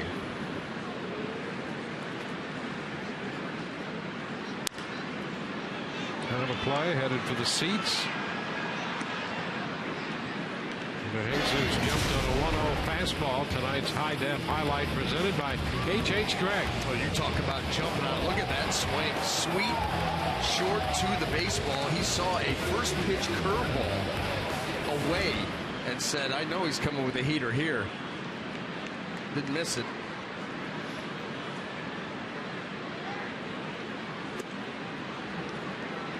Their count is full. As Drupal Cabrera is on deck.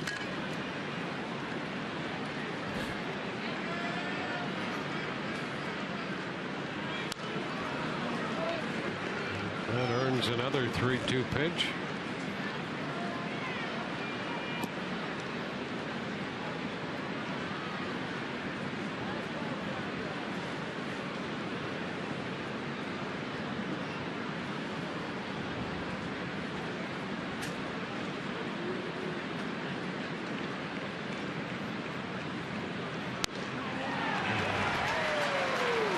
One away here in the 7th.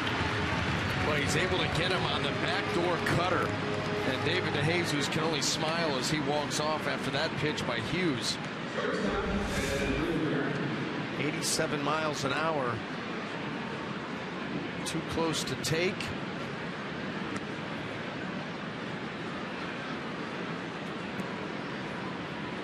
Well, you know what he did is he turned around to Andy Fletcher and he said, was that a ball?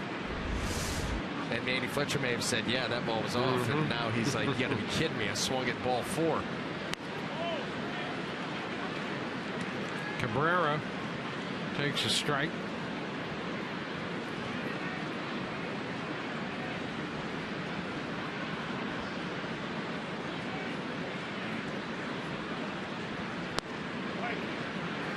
Down around the knees.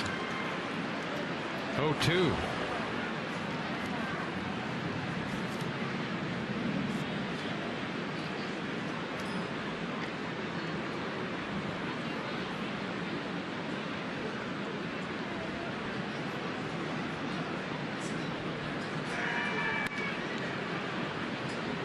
One ball, 2 strikes.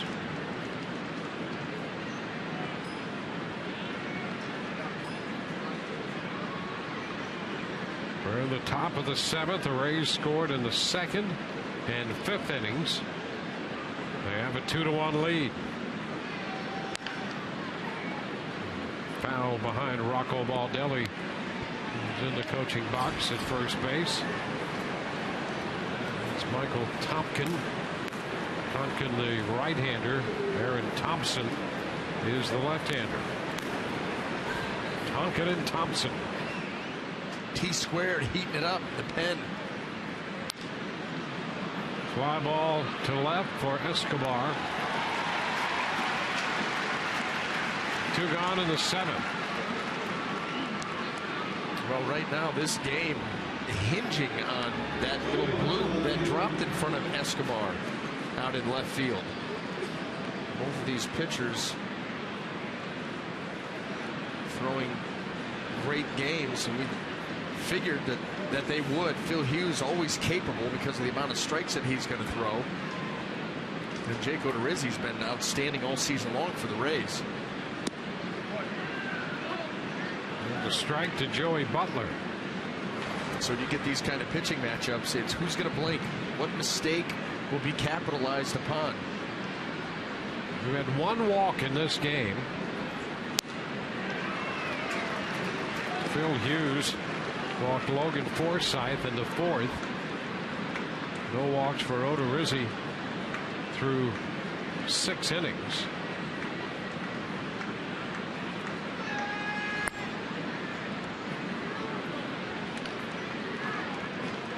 One and 2 the count.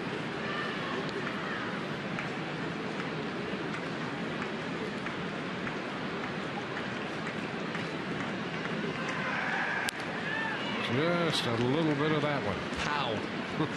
How did he get a piece of that? Joey Butler thought for sure he was going to run out of bat on that breaking ball, and he's able to stay alive.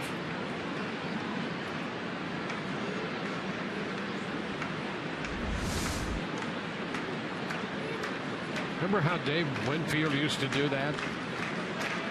He had such a wingspan, so lanky. Ground ball to short. Butler out short to first. Middle of the 7th. 2-1 Rays.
Tonight's timeless moment brought to you by Coors Banquet.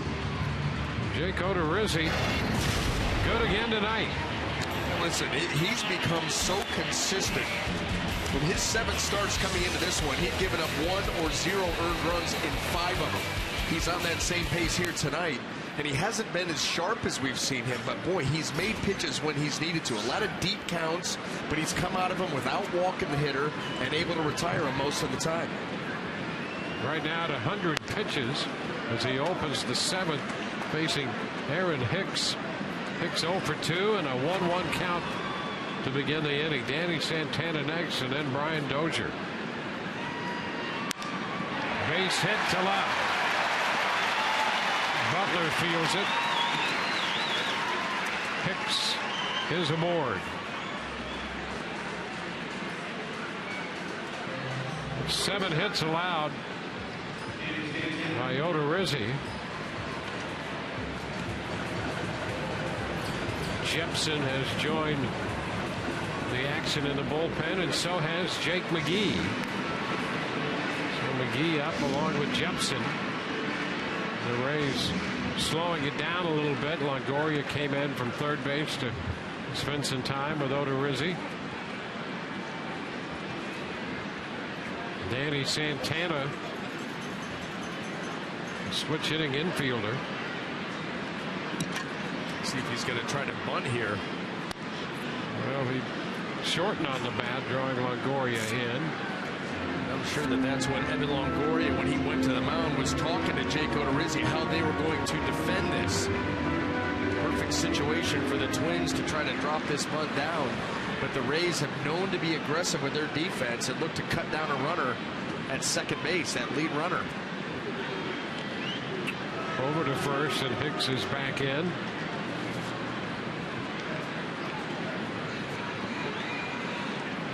We'll see Evans sneak in even a little bit further as Jake comes set.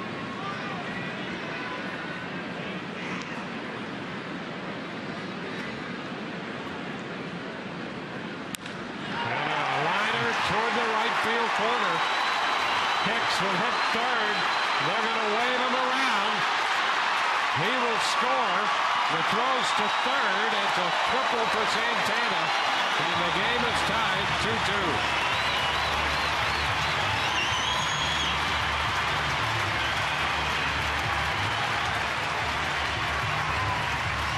Danny Santana's third triple of the year. And the game is even. Well, that pitch just stayed out over the plate, and Danny Santana put it in a perfect spot down into the corner. Speed aboard. You're going to see Hicks come all the way around, tie the ball game. Santana gets to third, and the Rays are in a little bit of trouble here. Pitching change coming. That's it for Jake Odorizzi.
To the man at third.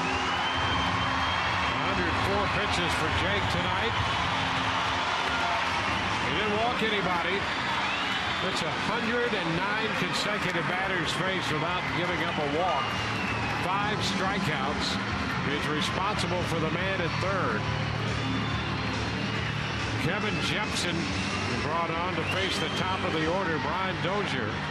With a go-ahead run at third, nobody out. Well, the Rays are going to bring the infield in. They're all at the cut of the grass. Jepson on for the 17th time, and he's going to be looking to either utilize these infielders or pick up a strikeout. This is a tough spot to be in. Runner on third, not only less than 2, but nobody out.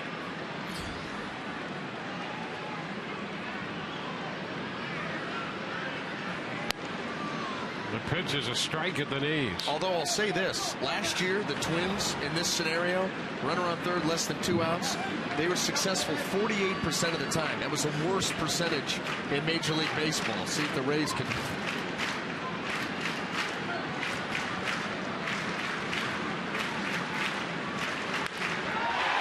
Into center. Kiermaier makes the catch. Santana heads to the plate, and the throw not in time.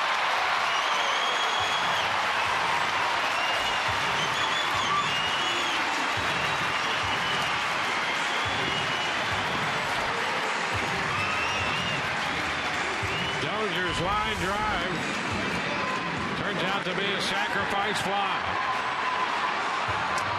Kiermaier trying to get some momentum. You can see that throw starts to fade on him just a little bit. The Twins take the lead. So 3 runs charged to Odorizzi tonight. And here's Torrey Hunter.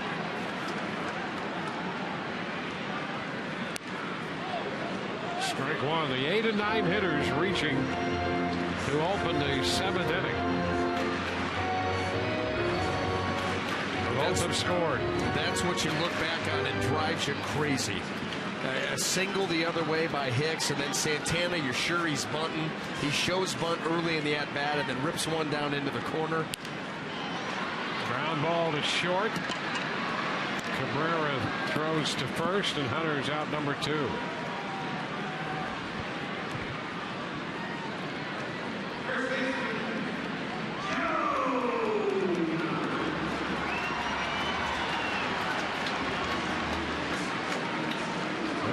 Joe Mauer with the bases empty, 2 outs.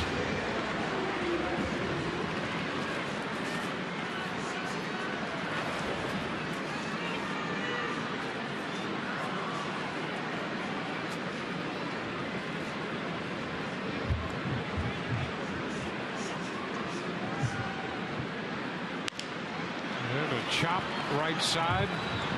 Forsythe makes the play. 2-run score. We're at the end of 7. 1-run game. Twins up.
Tonight's game summary brought to you by Gold and Diamond Source. 3-2 now, Minnesota leading as we move into the 8th. De Jesus, a home run for the Rays.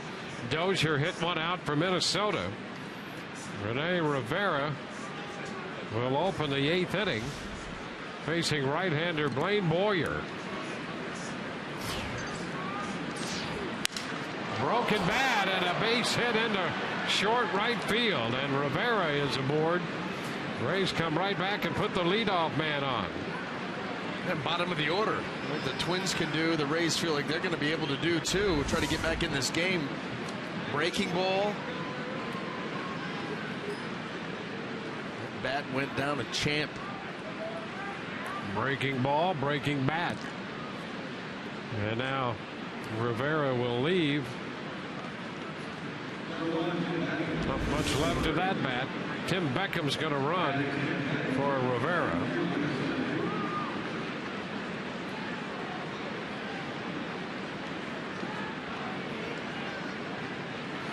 Well, the Rays get a runner and the top of the order up to face Blaine Boyer.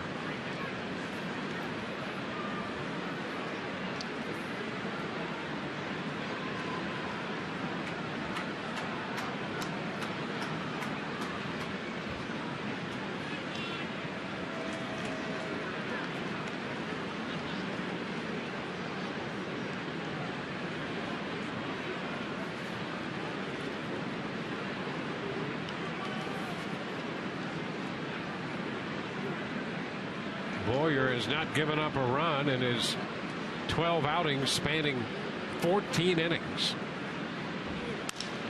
Fly ball lifted toward left center. Hicks over for it. Kiermaier's the first out. So with a runner at first, one out. Let's check in with Emily. We want to remind everybody to stay with us after the game. Rays Live presented by Checkers. Todd and Orestes will be in the studio back in Fort Lauderdale to break down this game. I will be getting interviews in the clubhouse with the players and Kevin Cash, and we'll even check back with Dwayne and BA in the booth, guys. All right, that comes up immediately following our coverage. Rays Live, the post game. It's a seamless transition. Just part of the continuing coverage. It is. That is provided. Just like the production of our show, seamless. Souza's going to bunt, missed it, strike one.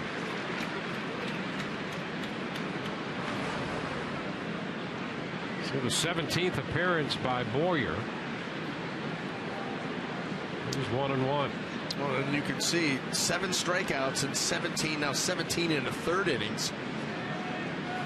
The Rays are going to get their swings in, and that's how the most of this Minnesota pitching staff is. Not a bunch of strikeout guys. 1-1. Well, you can see plenty of heat on the heater at 95. Eddie Rosario out there in the left replacing Escobar.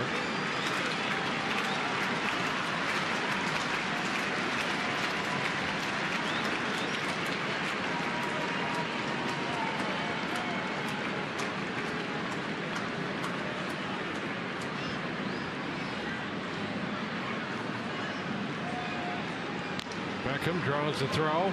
Yeah, and not very subtle either.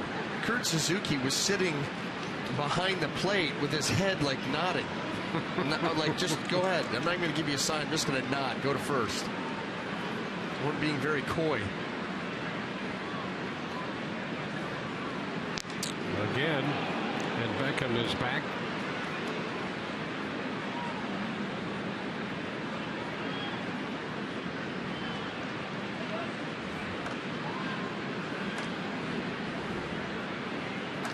Rays led 1-0. Twins tied it at 1. Rays led 2-1. Twins scored 2 in the 7th to take this 3-2 lead. And Beckham over there running for Rivera, who opened with a base hit. Boyer used to action on the base paths in his 17 and a third innings now. There have been 2 stolen bases against him, 2 caught stealing, and 2 pickoffs. He's in the middle of all the action. Beckham leaning a bit. He goes and stops. And the ball goes through Suzuki. And down to second base goes Beckham. The Rays get the potential tying run down to second and into scoring position. Well, breaking ball here by Boyer, and Suzuki doesn't cover it up. He expects that ball to bounce a little higher. It squeezes under the glove, 5-hole. And the Rays 90 feet closer.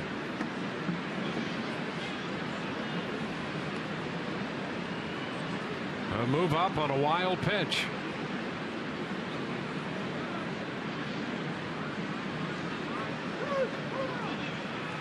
And time.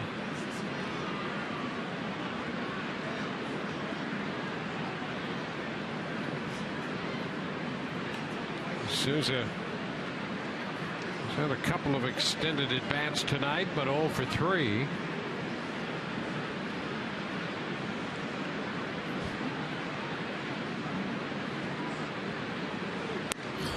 Souza did go on the appeal, says Jerry Meals. He's the crew chief down at first. Well, let's take a look. And the right call was made.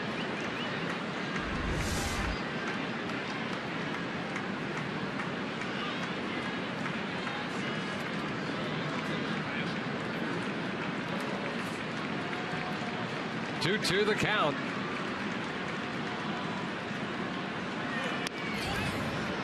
Plays off the pitch in, and the count is full.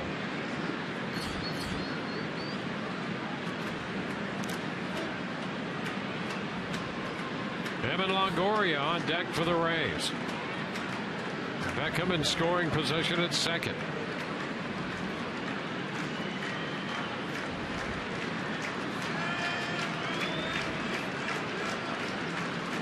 Big right-hander out of Atlanta, Georgia, out there on the mound, stepping back as Souza steps out with this full count.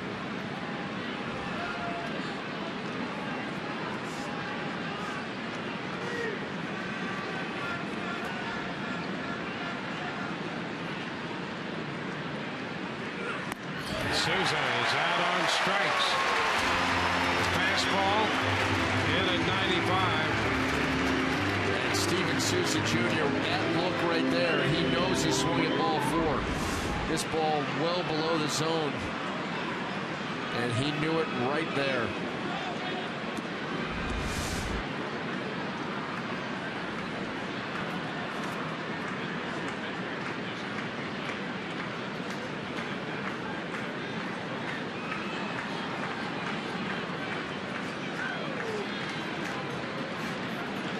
Evan Longoria now with 2 outs and a runner at second, and he takes the pitch low.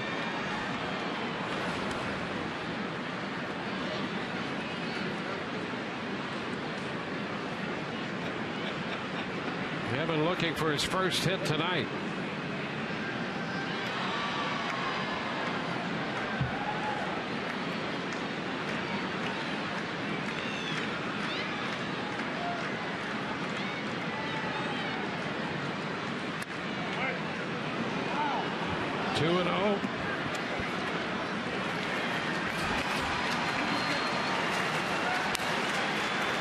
Thompson, the left-hander, continues to loosen in the bullpen. Aaron Thompson.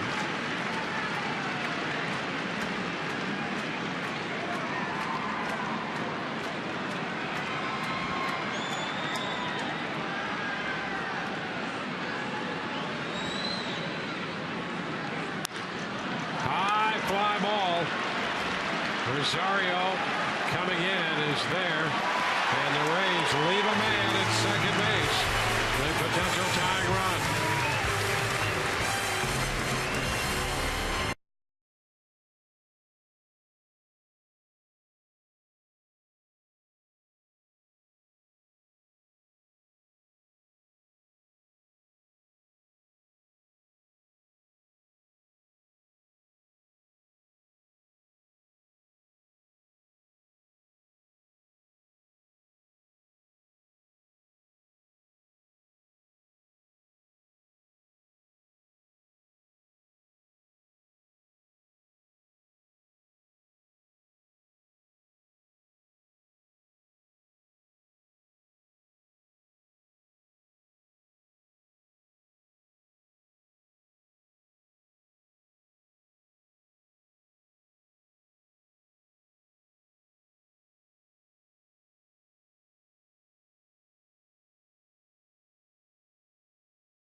Celebrate Memorial Day weekend and recognize armed forces veterans in the Tampa Bay community Sunday, May 24th, when the Rays take on the Oakland Athletics.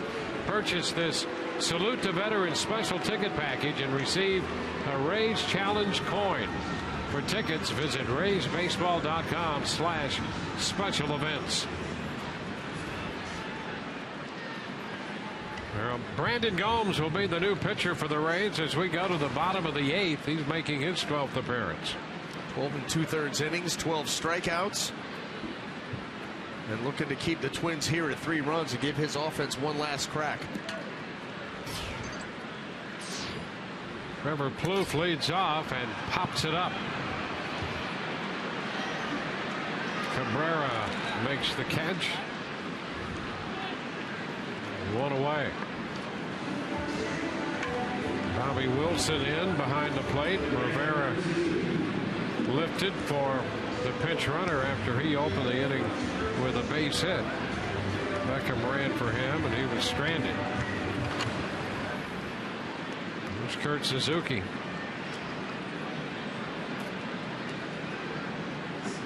Suzuki's 0 for 3.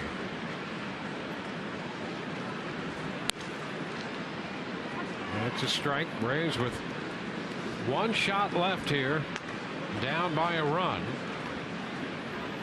Odorizzi worked 6 innings plus, charged with 3 runs. Jepson, who came on, got credit for the full inning in the 7th.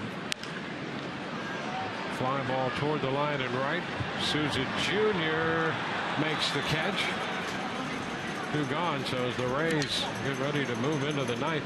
They are not without their Rays fans here tonight. We saw a couple before the game.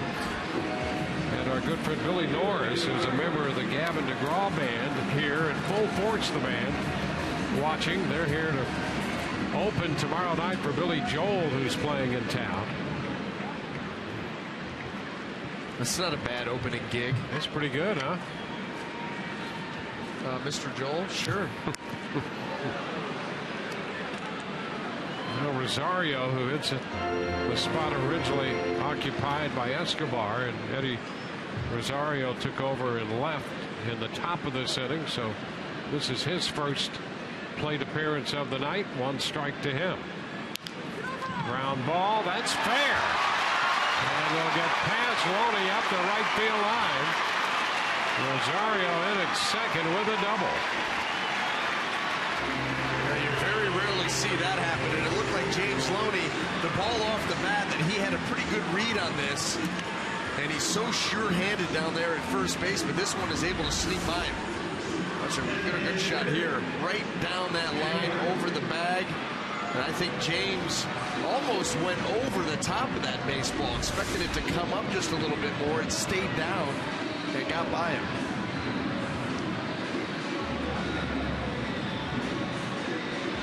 Vargas will be the hitter, and Jim Hickey's out for the conference. Day game tomorrow. Second game of this series. We'll be with you beginning at 1:30. Our coverage begins. Alex Colomé against Trevor May tomorrow.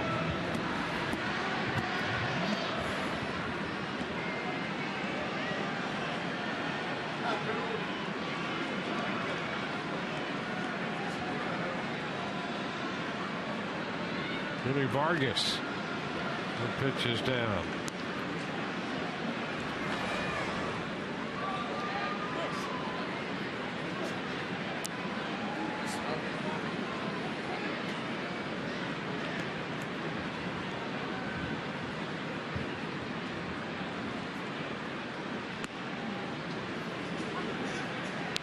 Two and 0.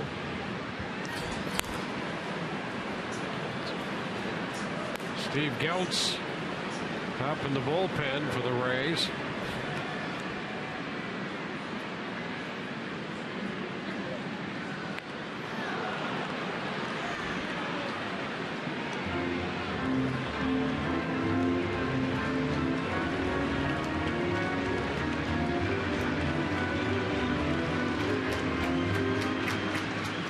Got to be careful with this guy and his big time power. The 1-2 low, covered up by Wilson.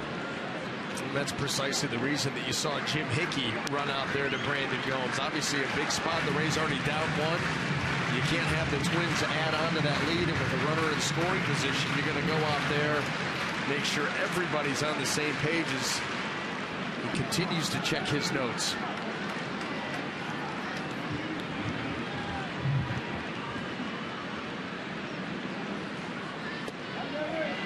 Pitch drops low, full count.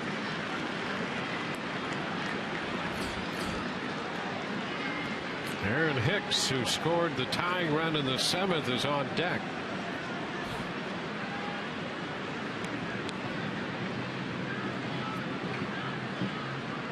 "3-2.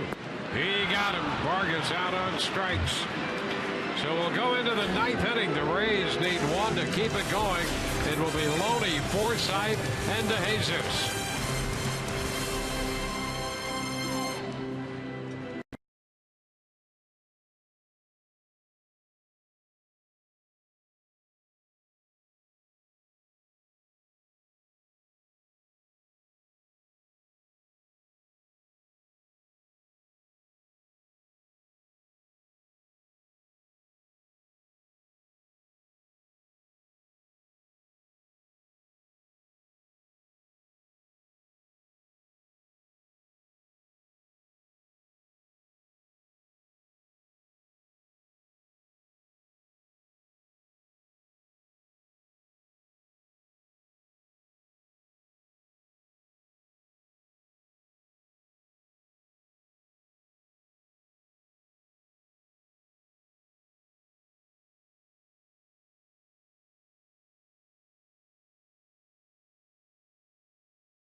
The difference in the game, 3-2 Minnesota. The Rays will have James Loney to lead off, and the new pitcher will be the veteran left-hander Glenn Perkins, the local product born in St. Paul, and he has been shut down out of their bullpen. Well, I mean, just look at the numbers. 11 for 11 in saves. This is the one that jumps out at you. 15 in the 3rd innings. He struck out 14, but has not walked anybody. Opponents average 193, so the Rays have their work cut out for him. But a couple of guys coming up here. James Loney working a good at-bat, even though it's left on left. And Logan Forsythe on deck, and talked about how consistent he's been all season long.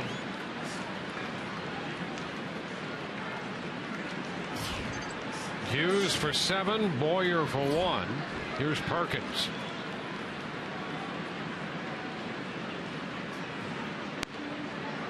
First pitch, Loney looks at a strike.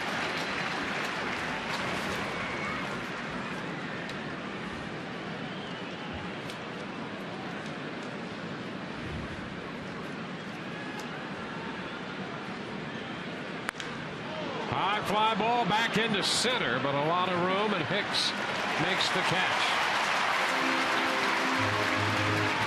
A cool evening. Open air stadium and dead center field. On one side you got 411, the other side 403. That is a big time poke. Now Logan Forsythe. Well, Perkins gives you that mid-90s fastball a lot, and the slider. That's his approach. And a strike.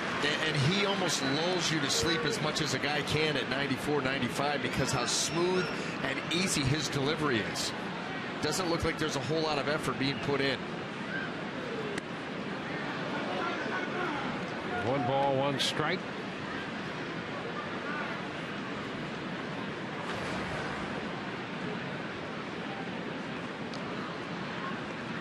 32 wins and 99 saves in his career. Fly ball center field. Hicks on the run, and he's got this one. Perkins taking advantage of that center field. Yeah, he's testing Hicks, especially on that one, because that ball looked to be moving away from Hicks, and you thought it had a chance to get into the gap, but that shows you the closing speed of the Twins center fielder.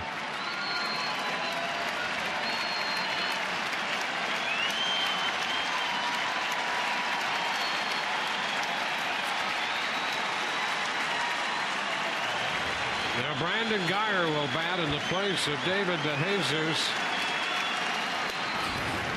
And the pitch is a strike. Boy, that was, you could tell he humped up on that one. 96, perfectly placed.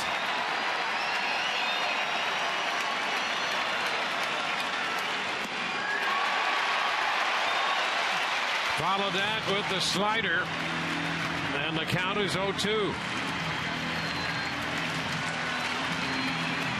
Crowd of better than 24,000 here tonight in Minneapolis.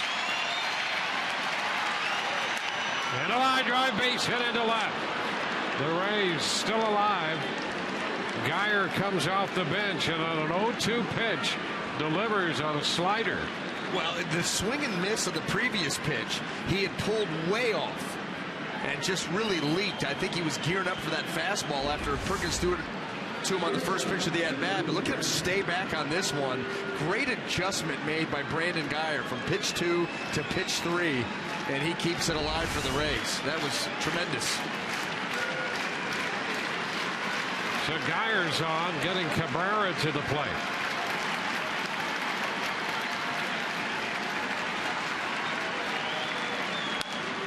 And a liner into right. That will drop. Short hop by Hunter, and the Rays put 2 men aboard. So singles by Guyer and Cabrera. 2 on, 2 out for Butler. The Rays making it interesting. Torrey Hunter kind of selling out for this, going to try to make this play for his pitcher. Can't quite get there. Well, that's a big scoop with that big outfielder's mitt. That ball gets by him, yes. Takes a bounce over that glove. It's a tie game. That's right. Gutsy move. Now Butler. Oh, he takes a big cut at the fastball. Power and power there. Strike 1. Well, you're going to be in a situation like this, 2 aboard, 2 out. Let these big boys go at it. Ground ball back to the mound. Toss to first will end it.